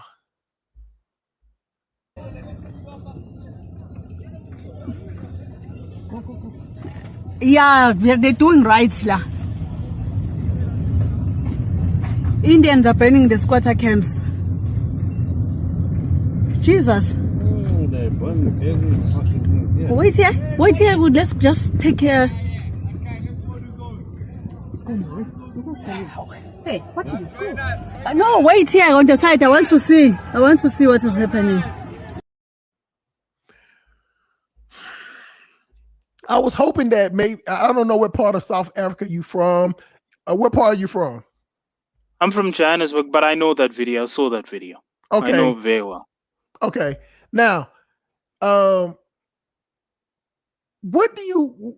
Okay, you can. I want you to continue saying what you're saying, but what do you think about the people about them retaliating on the people? Like, I stole something for you, so let me burn down your house. But you go ahead, man. You got the floor, man. Go ahead and take over. And South Africa is a highly racialized and politicized society. So sure, the whole Indian versus blacks beef has always been, especially there in Durban. If you meet someone from Durban, they hate Indians with a passion. So what will happen is this: normally they would retaliate, and then of course blacks would outnumber them. It's a back and forth. So yeah, it's bad. Don't get me wrong, but yeah, and even the way they portray the media can sometimes conflate things. So it's just one neighborhood, but these people have retaliated. They just don't show it. So yeah, that's all I have to say about that.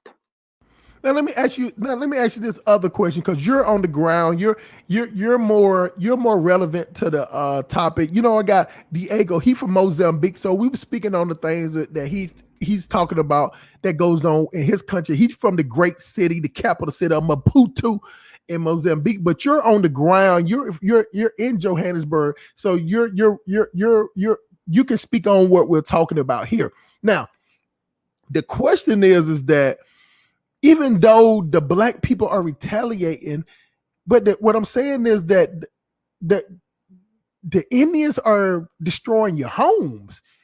All you're doing is breaking up and stealing some electronics and goods and services. Like, what I'm saying is that the Indian if the Indians are destroying people's homes, they're being more strategic in how they're retaliating. Don't you think so? Yeah, I agree. Like they are more strategic. Look, the whole thing, how it happened is that what you'll find with this thing is this: the politics of this is something else, because it's people who are in high political positions, and put it in that way, who used people to loot stores just to make the country ungovernable. Well, to make it seem ungovernable. It's not really ungovernable. So with them doing that, some people who are poor, I mean, like, imagine if you had nothing, right?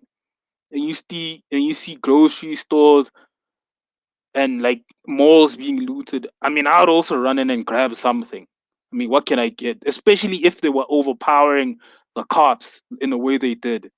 So that's just more play on poverty. Unfortunately, I would agree that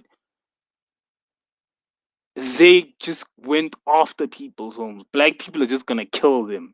So I do get what you're saying. They're more strategic, and then with us, it's more of a retaliation, and that is true.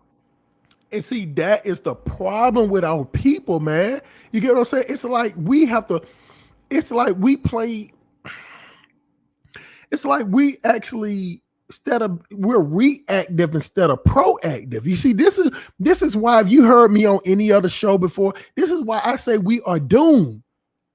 Yes, we'll fight back. Yeah, we'll do something, but after that it's over with, we go right back to doing dusty nigga shit.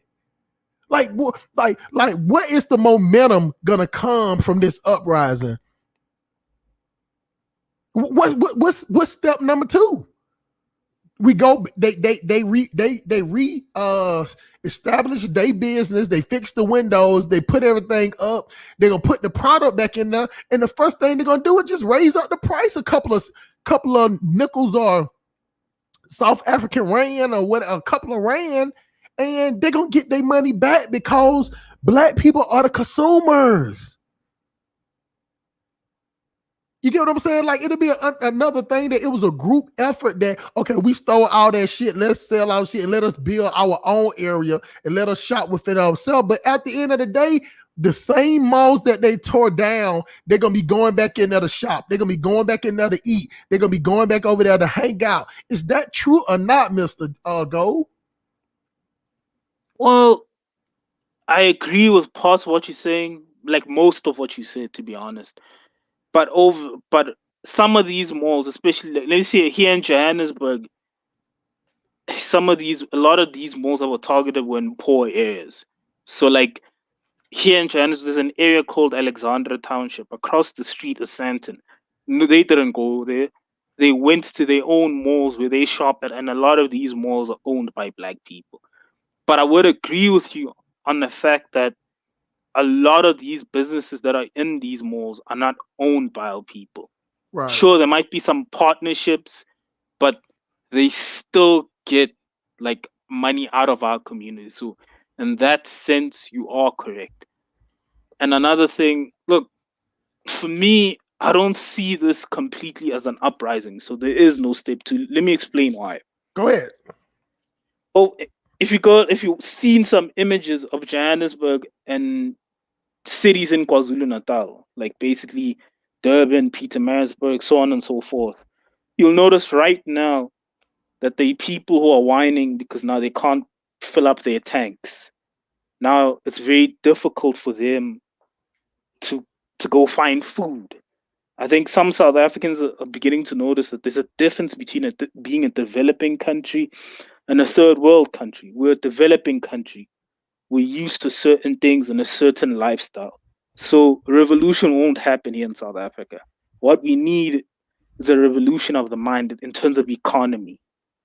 And for me, that's the only way it could happen because things like tearing down things, just taking things forcefully, it won't happen. And I think the examples of that of countries being punished like that on a continent like Zimbabwe, for example. So if we did that exact same thing, it would lead to what we have, even though it's not to the same extent, but some people are seeing what the effects of that could be. Even some people who are calling for this looting or encouraging it, as soon as like they see the consequences of it, people are starting to back down. Like we need an answer for when if we're gonna take the land by force, even though I'm not sure what the stats is and how much land we own and how much we don't, even with the economy, it's not 100%, like no one really knows exactly. There's no actual statistics. But I don't see it happening because like from the moment people started losing the essentials that we used to having, like being an economy that's not really third world, but that's also not really first world. But it's like the post of both worlds. And I think even if you poor to a certain extent, you benefit from that. As soon as that started happening, the panic in some people, man, like we started seeing that we're not ready for some sort of crazy revolution. What we You're need not maybe ready for a revolution. I get it. Yo, we got like Mr. Jose Gold, man. He's here on the ground in Johannesburg, South Africa, man. He here to give his point, man. You know what I'm saying? I'm gonna let him, whenever he wants to talk, I'm just gonna let him flow. So you're not gonna hear that much interruptions out of me because I think that the way that I see it, the only point I'm gonna add to it that I just think that it's a big learning lesson for the people in Africa. I changed that in Johannesburg to show that even though it's a developed country, it's not like he said, and what I'm saying, it's not a first world country, it's just a developed third world country, a city in a third world country. You get what I'm saying? It's to the point that I started seeing my the female that I know, she started sending me videos of bread lines, people selling bread out of trucks. And the funny part, it was the Indians that was doing it. It was the Indians that was selling the bread. And it was just only because they can get it out the store, so they were selling it out of trucks. So the same people that you fighting against are now the same people that you rented to them for goods. Go ahead, man. yeah, yeah, and that's what I was saying. For me, before anything, we need to boost entrepreneurship amongst Black South Africans. So we need more entrepreneurs amongst our people. Because this whole thing that we're just gonna go through some revolution, burn things down, no, that's not gonna happen. Like I said before, as soon as things just go wrong, as soon as we're in lines for bread, people start panicking. I mean, we're not used to things like that. We're not used to going months without food. We're not used to, like, we have some first world privileges like welfare and so on and so forth. So we're not ready for that type of thing. I think we're just too used to a certain level of comfort. So the only way this could happen is through economy, like what you said. There's some places where it's Indian people selling people food, which shouldn't be happening. No. Sure, are they black producers? Sure, they are, but we need more of them. Yeah, that's it. Now I'm gonna give you what she said, and she told me that she spoke with it with so much pride, and she said, we don't really have a problem with Indians and Chinese people, but we can't stand Nigerians. What the fuck is that, man? Like you tell me, is that just some shit that she's saying, or is that a consensus thought process in Johannesburg? Well, the thing is with the Nigerian, what people don't know is that Indians and Chinese people are not really in our faces. So the only time when I interacted with Indian people, Asians, and other races was in school. And right now I'm self-employed, so I've been self-employed for most of my life. So I don't really have much interaction with people from other races. And unfortunately, over the years, there has been tensions between the Nigerian community. I'll even say even people from other countries and South Africa. It's something that's built up over the years. And I think because in most cases, the Indians are not in our faces all the time, and like you can buy anywhere. So like maybe it's because I'm in Johannesburg. In Durban, it's a bit different because Indians, I think they're the largest population of Indians outside of India. They're in Durban, so yeah, it's a bit different. Yeah, that's all. Now, when you say now I don't want to pry into your business that much, but what I do is anytime I hear somebody that comes on my channel and they are entrepreneur, have their own business and whatever, because I have a lot of people on my channel that comes from Burkina Faso, I'm saying Sierra Leone, Nigeria. I just want you to, even though we're talking about the topic at hand, maybe you don't told this story a million times, man. But I just like to motivate. Anytime that I can motivate my people, what I'm saying? I don't give a damn. I know we're different, because we're a little whitewash over here in America, but anytime that I can have somebody on my channel that can talk about their own business, and you don't have to, and when you do this, I don't want you don't have to say what you make, but just give a rough ballpark of how much you make in the business that you do, because I can motivate people all day. And it's easy for me to motivate people in the United States, but I don't have a good sense to motivate people in Africa, because every time I try to motivate people in Africa, they always tell me it's easy for me to say what I say because I'm in a first world country. You get what I'm saying? So I have protection, even though what's going on. But for you, my brother, I just want you to come on and just speak a little bit about your business and how you got in your business, how long you been doing your business, and ballpark figure of how much you make, in your difficulties, how easy it is to start your own business in Johannesburg, South Africa, my brother. Yeah, okay. I'm roughly like this. I'm in three businesses. One is in the transport business, which is a taxi business. I've been in it for like a while, so let's say around 10 years or so. And another one is a food business as well. I've been around there for like 5 years. And the business that I'm really pushing is a digital marketing business that I do over here in South Africa. And altogether, I make around 10K US, around 10K USA. So Right. over here, it's a decent money. Maybe over there in the States, it's not much, but over here, around 10K is good money over here. And that's USD, and that's monthly, yearly. monthly. Oh no, that's good. If you make 10K a month, that's good money. That's good money anywhere. And in Africa, that's way good money because the dollar is strong on the rand. You get what I'm saying? Like $1 is how many rand? US dollars, I think it's around 14 or 15, run about there. Exactly. So if you busting 10,000 a year, you're over half of the population, right? As far Are as you far as talking your, about I'm saying your economic base, you're over half of the black people in South Africa. As far as how much you make a month, far ahead? Unfortunately, yes. that see, and that's the problem. Now, is it easy to? I know it's easy to start a business, but is it easy to motivate or get people to follow in your footsteps, or is it a one man show?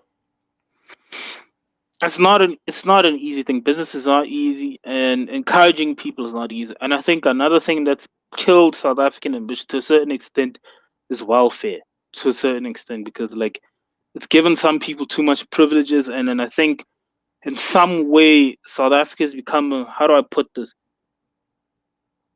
People expect the government to do everything. So South Africa is probably one of the few countries in the world where like there's been a de-slumming process and the government has been giving people houses for free.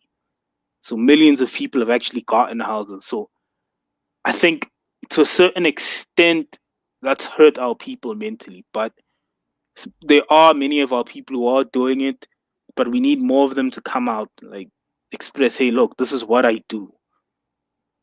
And I think more Now, people would join in.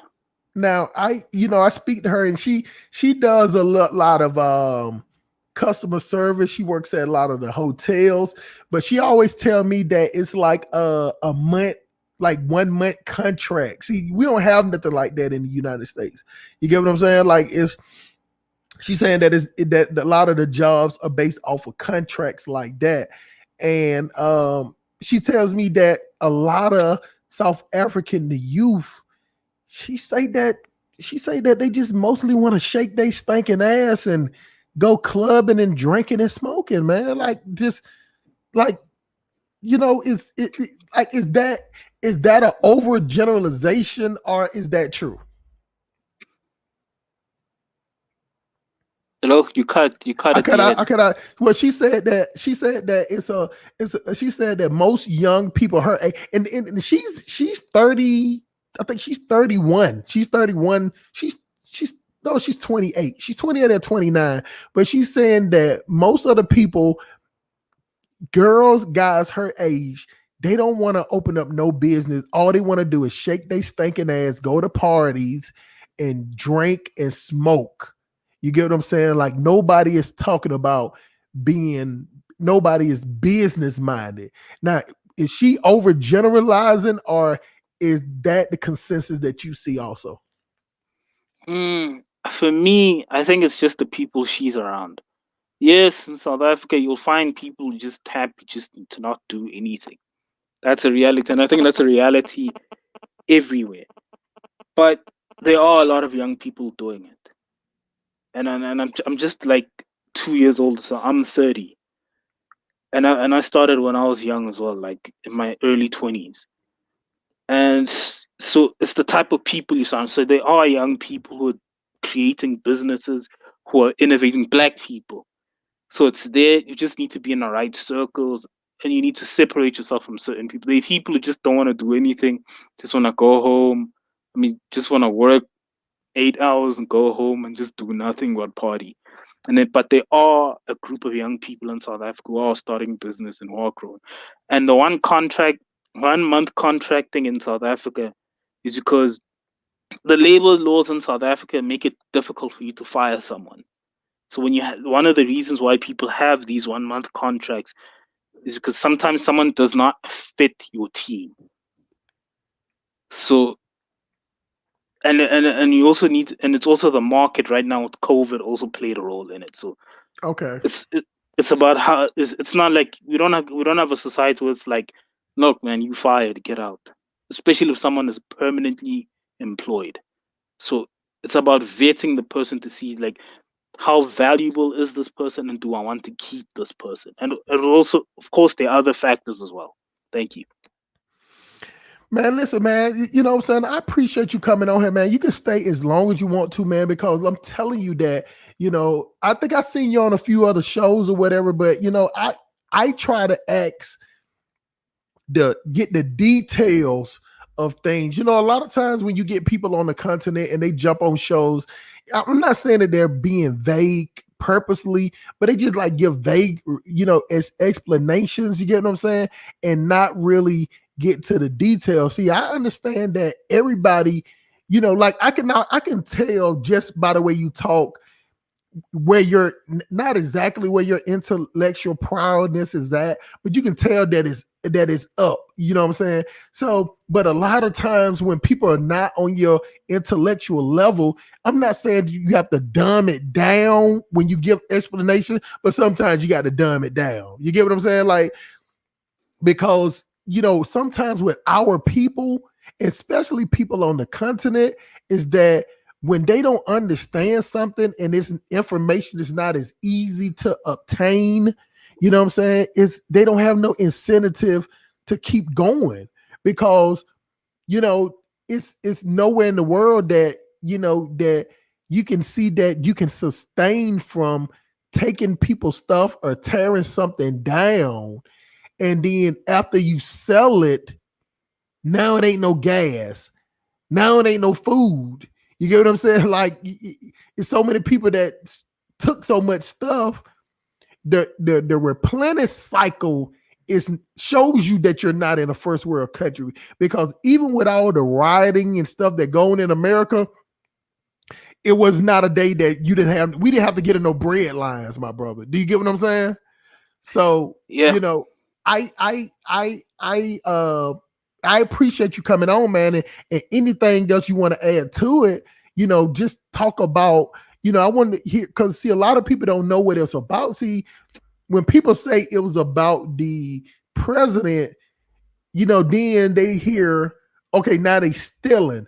But, how did it lead up? Can you tell a little bit about the president and why he was incarcerated? Okay, so basically, the former president of South Africa had a corrupt relationship, not just with an Indian family from India called the Guptas, but not just with them, but I think his entire circle in South Africa was very corrupt. So he looted a lot of money. So what happened is that they set up an inquiry, and within this inquiry is to try to understand what happened to all this money that just went missing when Zuma was president, and of course all of these allegations of corruption. So when they set up this commission, they made it compulsory to show up. And then that being compulsory, basically he didn't want to show up, and him being not wanting to show up was in contempt of court. So by South African law, you not showing up to these proceedings could get you arrested. So with him, he didn't Hold on want for to a second. go Hold there, on. so Hold on that's how he ended. Like, so just because he didn't show up for court, that required a 15 Contempt of month. court. Yeah, but I'm saying, but that's an automatic 15-month sentence. Well, it's not as simple as automatic. You given warnings. Like, let's say hustle smart, you have to be here over and over again. And then there's obviously a limit to how many times they will tell you that. If I was a lawyer, I'd be able to properly explain it, but I'm not. But more or less, that's what it is. So you're given a certain time frame because like these are serious allegations. Money went missing. That shouldn't have. Basically, money went missing. A lot of money, like a lot of and it set our country back. So, and yes, it is true. Like, you not showing up to court could get you arrested. You need to be there, especially in a serious case. Yeah. Okay, so it was a And that's serious. what got him arrested. So Yeah. now, if because I know it's a new president, right? So I know. So if the people believe? Okay, how long was the old president in office? Well, he was in office, I think it's either 9, I'm not sure how many years he had left, but I think he got in 2009 and he got kicked out. Like, I forgot when was the last general election, which is the national election. I forgot when it was, but he didn't finish his term. He was removed from office. Damn. Kicked out by his own political party. Yeah. See, this is what this is what a lot of people don't know, because the media over here, they only want to show the dysfunction, and they don't want to show anything else. Now this is the thing that fucked me up, you know what I'm saying, so to speak, is that when the people were, like, even when you saw the people rioting in America, you still saw it was some protests. It was like half and half. It was like half looters, half protest. You still saw protesters that was going on, stage protests. But in over there, all you saw was looting. Like the ratio of looting and the protesting was 99% looting. It was almost to the point that you didn't see zero protesting. Why was that? To understand South Africans today, you need to go back in time. And then when you go back in time, the culture that developed during the fight against apartheid was to destroy certain things and certain targets. Like, let's say, for example, the main thing that they were doing in South Africa, like the Inzas, the people fighting apartheid from inside South Africa, basically one of the things that they were doing. Okay, let me just explain the whole process. There were people who were tasked with killing white people and their allies, basically black sellouts. They're people tasked with stabilizing the country, and they're people, like, there was an element of crime that was also politically motivated. Like, you meet people of a certain gen, maybe someone your age, or maybe even a bit older, who was like a teenager in their 80s, will tell you, no, I've never robbed a black person in my life. For me, I only robbed white people, and that's because white people took from us, so we were taking back what was rightfully ours. So there's an element of that, of just causing chaos when our people are upset. It's one of the things. It's actually the main reason why apartheid ended. Our people inside, especially people much older, maybe someone around your age, they made South Africa. They had to make South Africa ungovernable up to a certain point where white people couldn't do anything anymore. So over the years, let's say after 94, it was relatively peaceful up until 2004. I know this because I was 12 years old. That's the first time I saw protest action. The only way people know how to protest is in that way.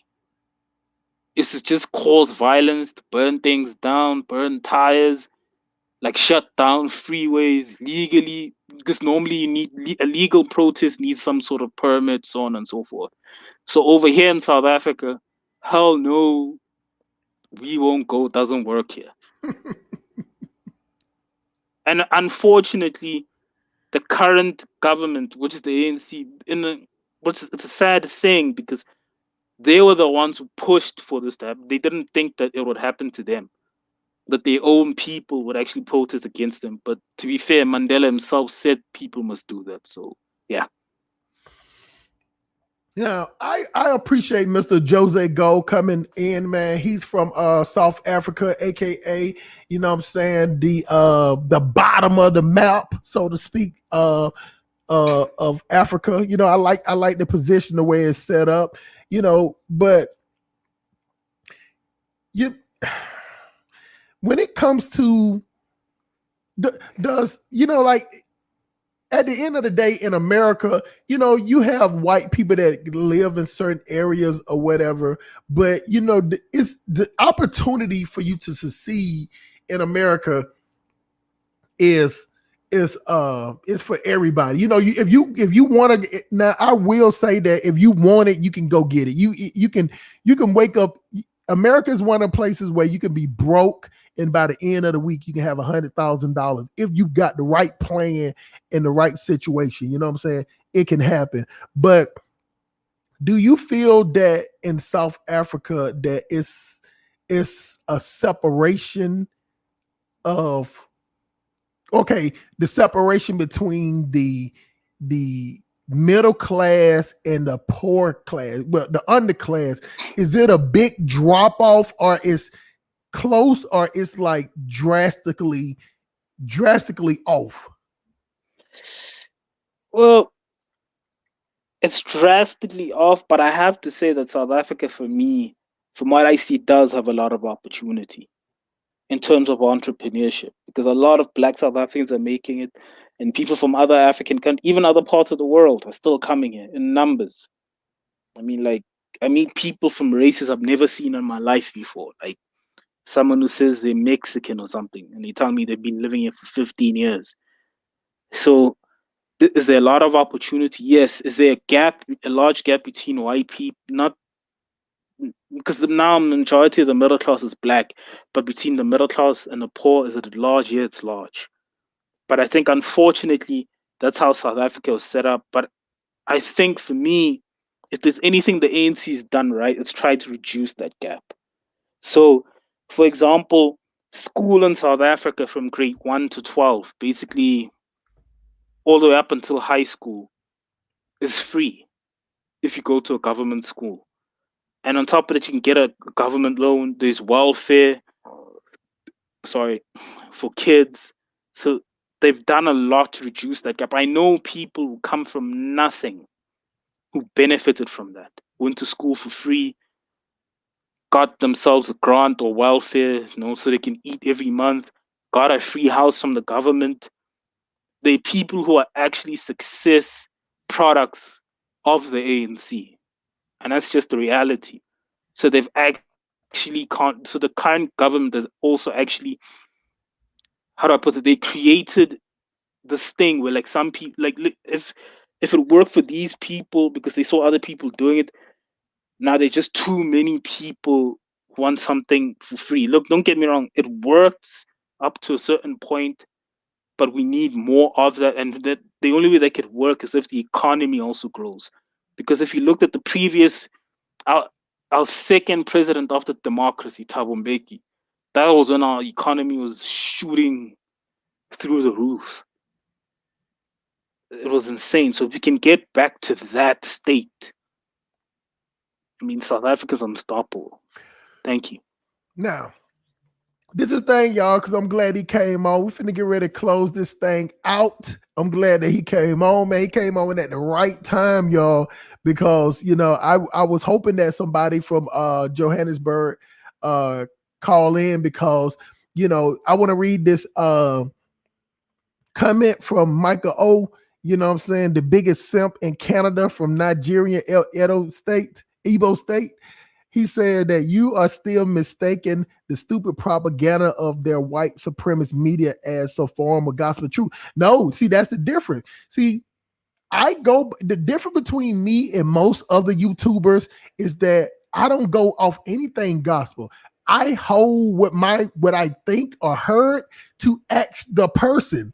See, therefore, I would never sit up there and say this. I have seen other YouTubers and be like, this is how it is. This is how it is. But when I ask the question, I just ask what I heard. And then from what I heard, you know what I'm saying? Even though somebody can show me numbers, it's always good to hear a person that's on the ground, that got boots on the ground, that's making moves. Because I can always tell when somebody is answering the questions on an emotional standpoint of their, not want to say nothing bad about their country, or some people that, like, I don't want to say this is how it is, but this is how it is.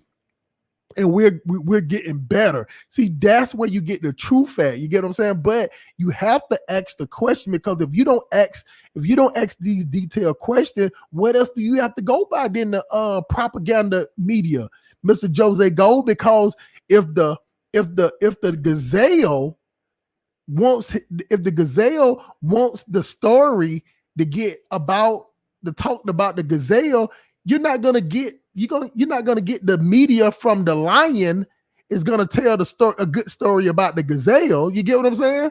It doesn't work like that. So the lion is only going to tell the story that's going to benefit the lion, and the gazelle is just going to sit back and be like, oh no, y'all just keep running out those, trying to eat us. That doesn't make no sense. The gazelle has to get his story out there. You get what I'm saying? So I'm just one of the type of people that I'm gonna be the one that's gonna ask those type of questions, even though it might sound fucked up, even though the information that I got might sound fucked up, but it's up to the person that's on the ground, the one that's doing business, the one that's trying to motivate other people. You know what I'm saying? That's seeing how things are actually going or how things have been to answer those questions. That's why I asked the question where it is. So believe me, Michael, I don't believe nothing, you know what I'm saying? But one thing that I hold against black people, and the reason why I say we're doomed as a people, with all this good business that we going on, with all the media that we got, I don't see us trying to revolutionize. All I see is on media about some drama, somebody else's business, some dancing, some partying. You get what I'm saying? I just don't see that type of media that's pushing the narrative for entrepreneurship of going in. And we talk about a city that's developed as South Africa could buy. If you do the numbers, even though South Africa is a new developed country, it's still majority of black. We don't have no city in America like Johannesburg. I understand we're in the first world country over here still with that many black people that's on a developed stage. So I'm asking you, Mr. Jose Go, why is it not a lot of black media coming from Johannesburg with all those black people in there? That's y'all are part of the development stage, the development of a country. Why is it not more media coming from there that's telling people which route they need to take or which avenues to go down in South Africa, my brother? Well, again, to understand South Africa, you're gonna have to go to the past and bring it back to the present day. Right. In the past, so South Africa's media was like this. It was a majority government owned under apartheid government, and there were also some, of course, white owned media, which is obviously also was owned by the white people. So everything was white. But the majority was owned by the government. And the government owning majority, so basically an apartheid government was basically a totalitarian government, but of course, which is there to benefit white people. Fast forward to 94, the government media, which is the majority, was now owned by black government. And the narrative was black. But in terms of private media, white people own the majority of that. But there are some coming up, like there's a channel called ANN7. But right now, it's still, in terms of like, it's still government owned. So like we need a voice that's not white people or government, because government has their own narrative, white people have their own narrative. The government, of course, is going to try to portray itself in a good way, spin itself to seem as if they're doing well. And of course, white people will always try to make black South Africans look bad. It doesn't matter what we do. So like right now, what I like is a channel on the news called ANN7. It's a channel, I think channel 4 or 5 on DSTV. I think that was its breath of fresh air. But of course, we do need more, and there has been a push for that, for more independent, not affiliated with the government, and 100% black owned. So yeah, there is a push for that. Yeah, that's great, man. Like I don't do you have a YouTube channel, Mr. Jose Go? no. Okay, so you just come on and come to you just got your YouTube channel out there. No problem. I was gonna tell you to promote your channel. Like this is the thing, y'all. This was a South African uprising or just another reason for black people to be dusty. You know what I'm saying? Like I appreciate everybody coming on here, man. You know what I'm saying? We had Diego Mate on here. We had a lot of people. I'm gonna let Diego Mate give his closing out. We appreciate Jose Gold, man. This is his first time on this channel. You know what I'm saying? I appreciate him being on, man. You know what I'm saying? If you got any final words, Mr. Jose, I'm gonna let Jose go first, and then I'll let Diego close us out, man. Jose, go. If you got any final words, man, say whatever you want to say. I don't care how long it takes you. Don't worry about if you over talking the situation, man. Just sum up whatever you think that's needed to be said. What do you think that need to be said about this South African situation? You know, so I want you to put the hammer in the nail, and I want you to tell it like a TI is, man. Okay. Well, the looting started out by some people who were for Zuma protesting. And unfortunately, like many other Protestants, they became violent, and some people, well, they just wanted to loot. You can't say you're hungry when you're stealing a big screen TV. So that's one.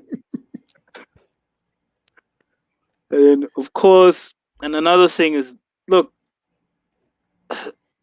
as apart from, like, let's say over here in Johannesburg, the only place that's really struggling is Soweto and maybe Alexandra. But everywhere else, food is there, but we had to, like, other areas had to give these places food.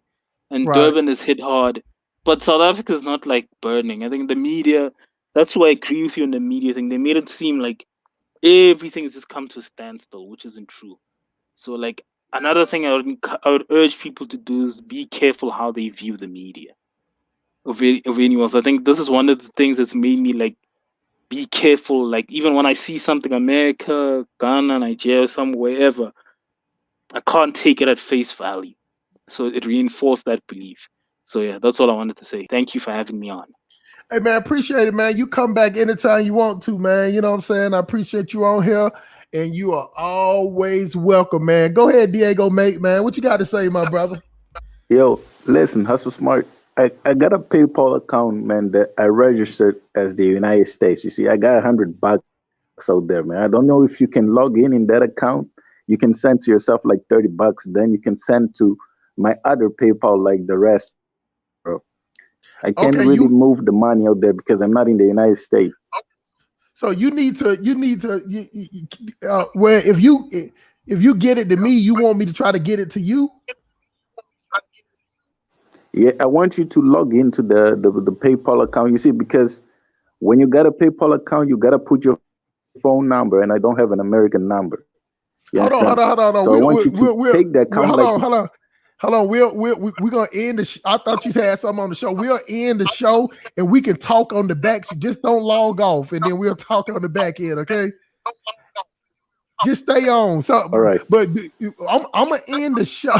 I'm gonna end the show, but don't you go nowhere. I can talk to you off screen. Okay. So do you got anything else to say about the topic? No, I just appreciate you, man, for the show, man. All right, man. Look, we're ending this thing, man. Like I say, man, y'all have the Snapchat. I mean, the Cash App. Y'all got the PayPal in the bitch, and y'all have the situation to where you can Zelle me with my email 5for-the-dub@gmail, FIVE the number 4, D as in dog, A as in apple, D as in dog, U as in umbrella, B as in Barbie. B as in Barbie @gmail.com. And we appreciate everybody. Come on now, man. Salute to everybody gonna watch on the playback. I hope y'all enjoyed the show. If you don't, eat sweaty monkey balls swinging from tree to tree in Zimbabwe all the way to goddamn Mozambique. So we out this bitch, and I'm gone. Don't go nowhere, Diego. Yeah.